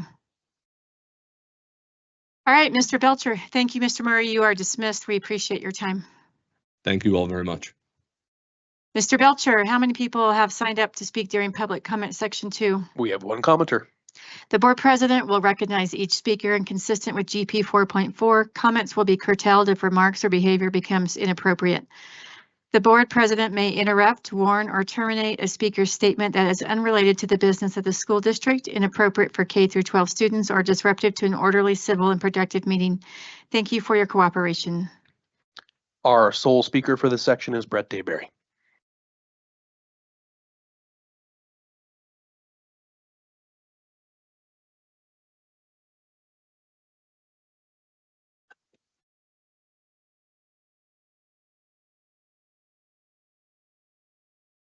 As D20 soon begins a new season with a new mix of board members, I want to offer some wisdom to the board.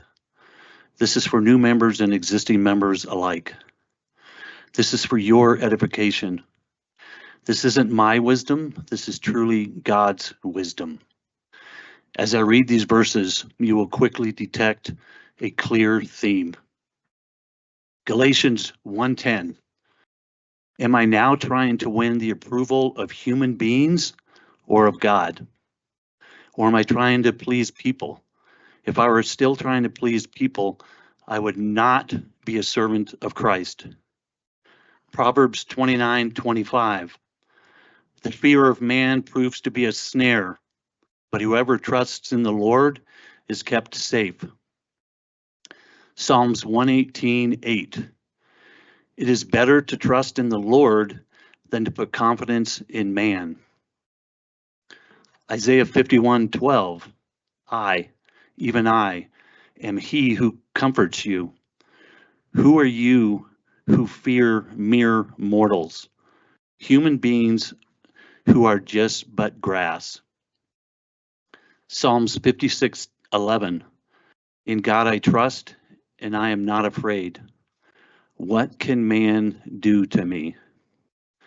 Matthew 10:28. Do not be afraid of those who will kill the body but cannot kill the soul.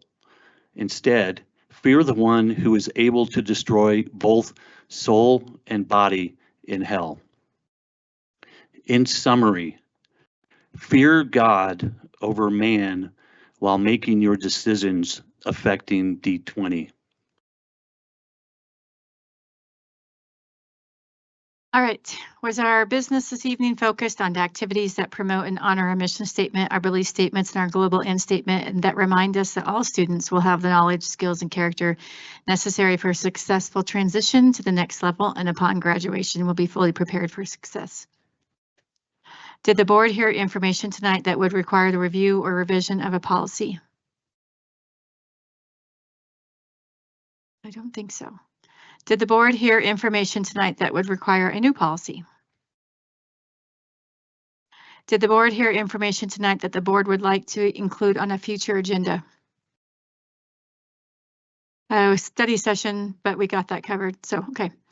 There are 12 people watching the live stream. I do want to remind everyone that the December meeting will be our annual Ugly Christmas Sweater event, so make sure you get yours. And this meeting is adjourned.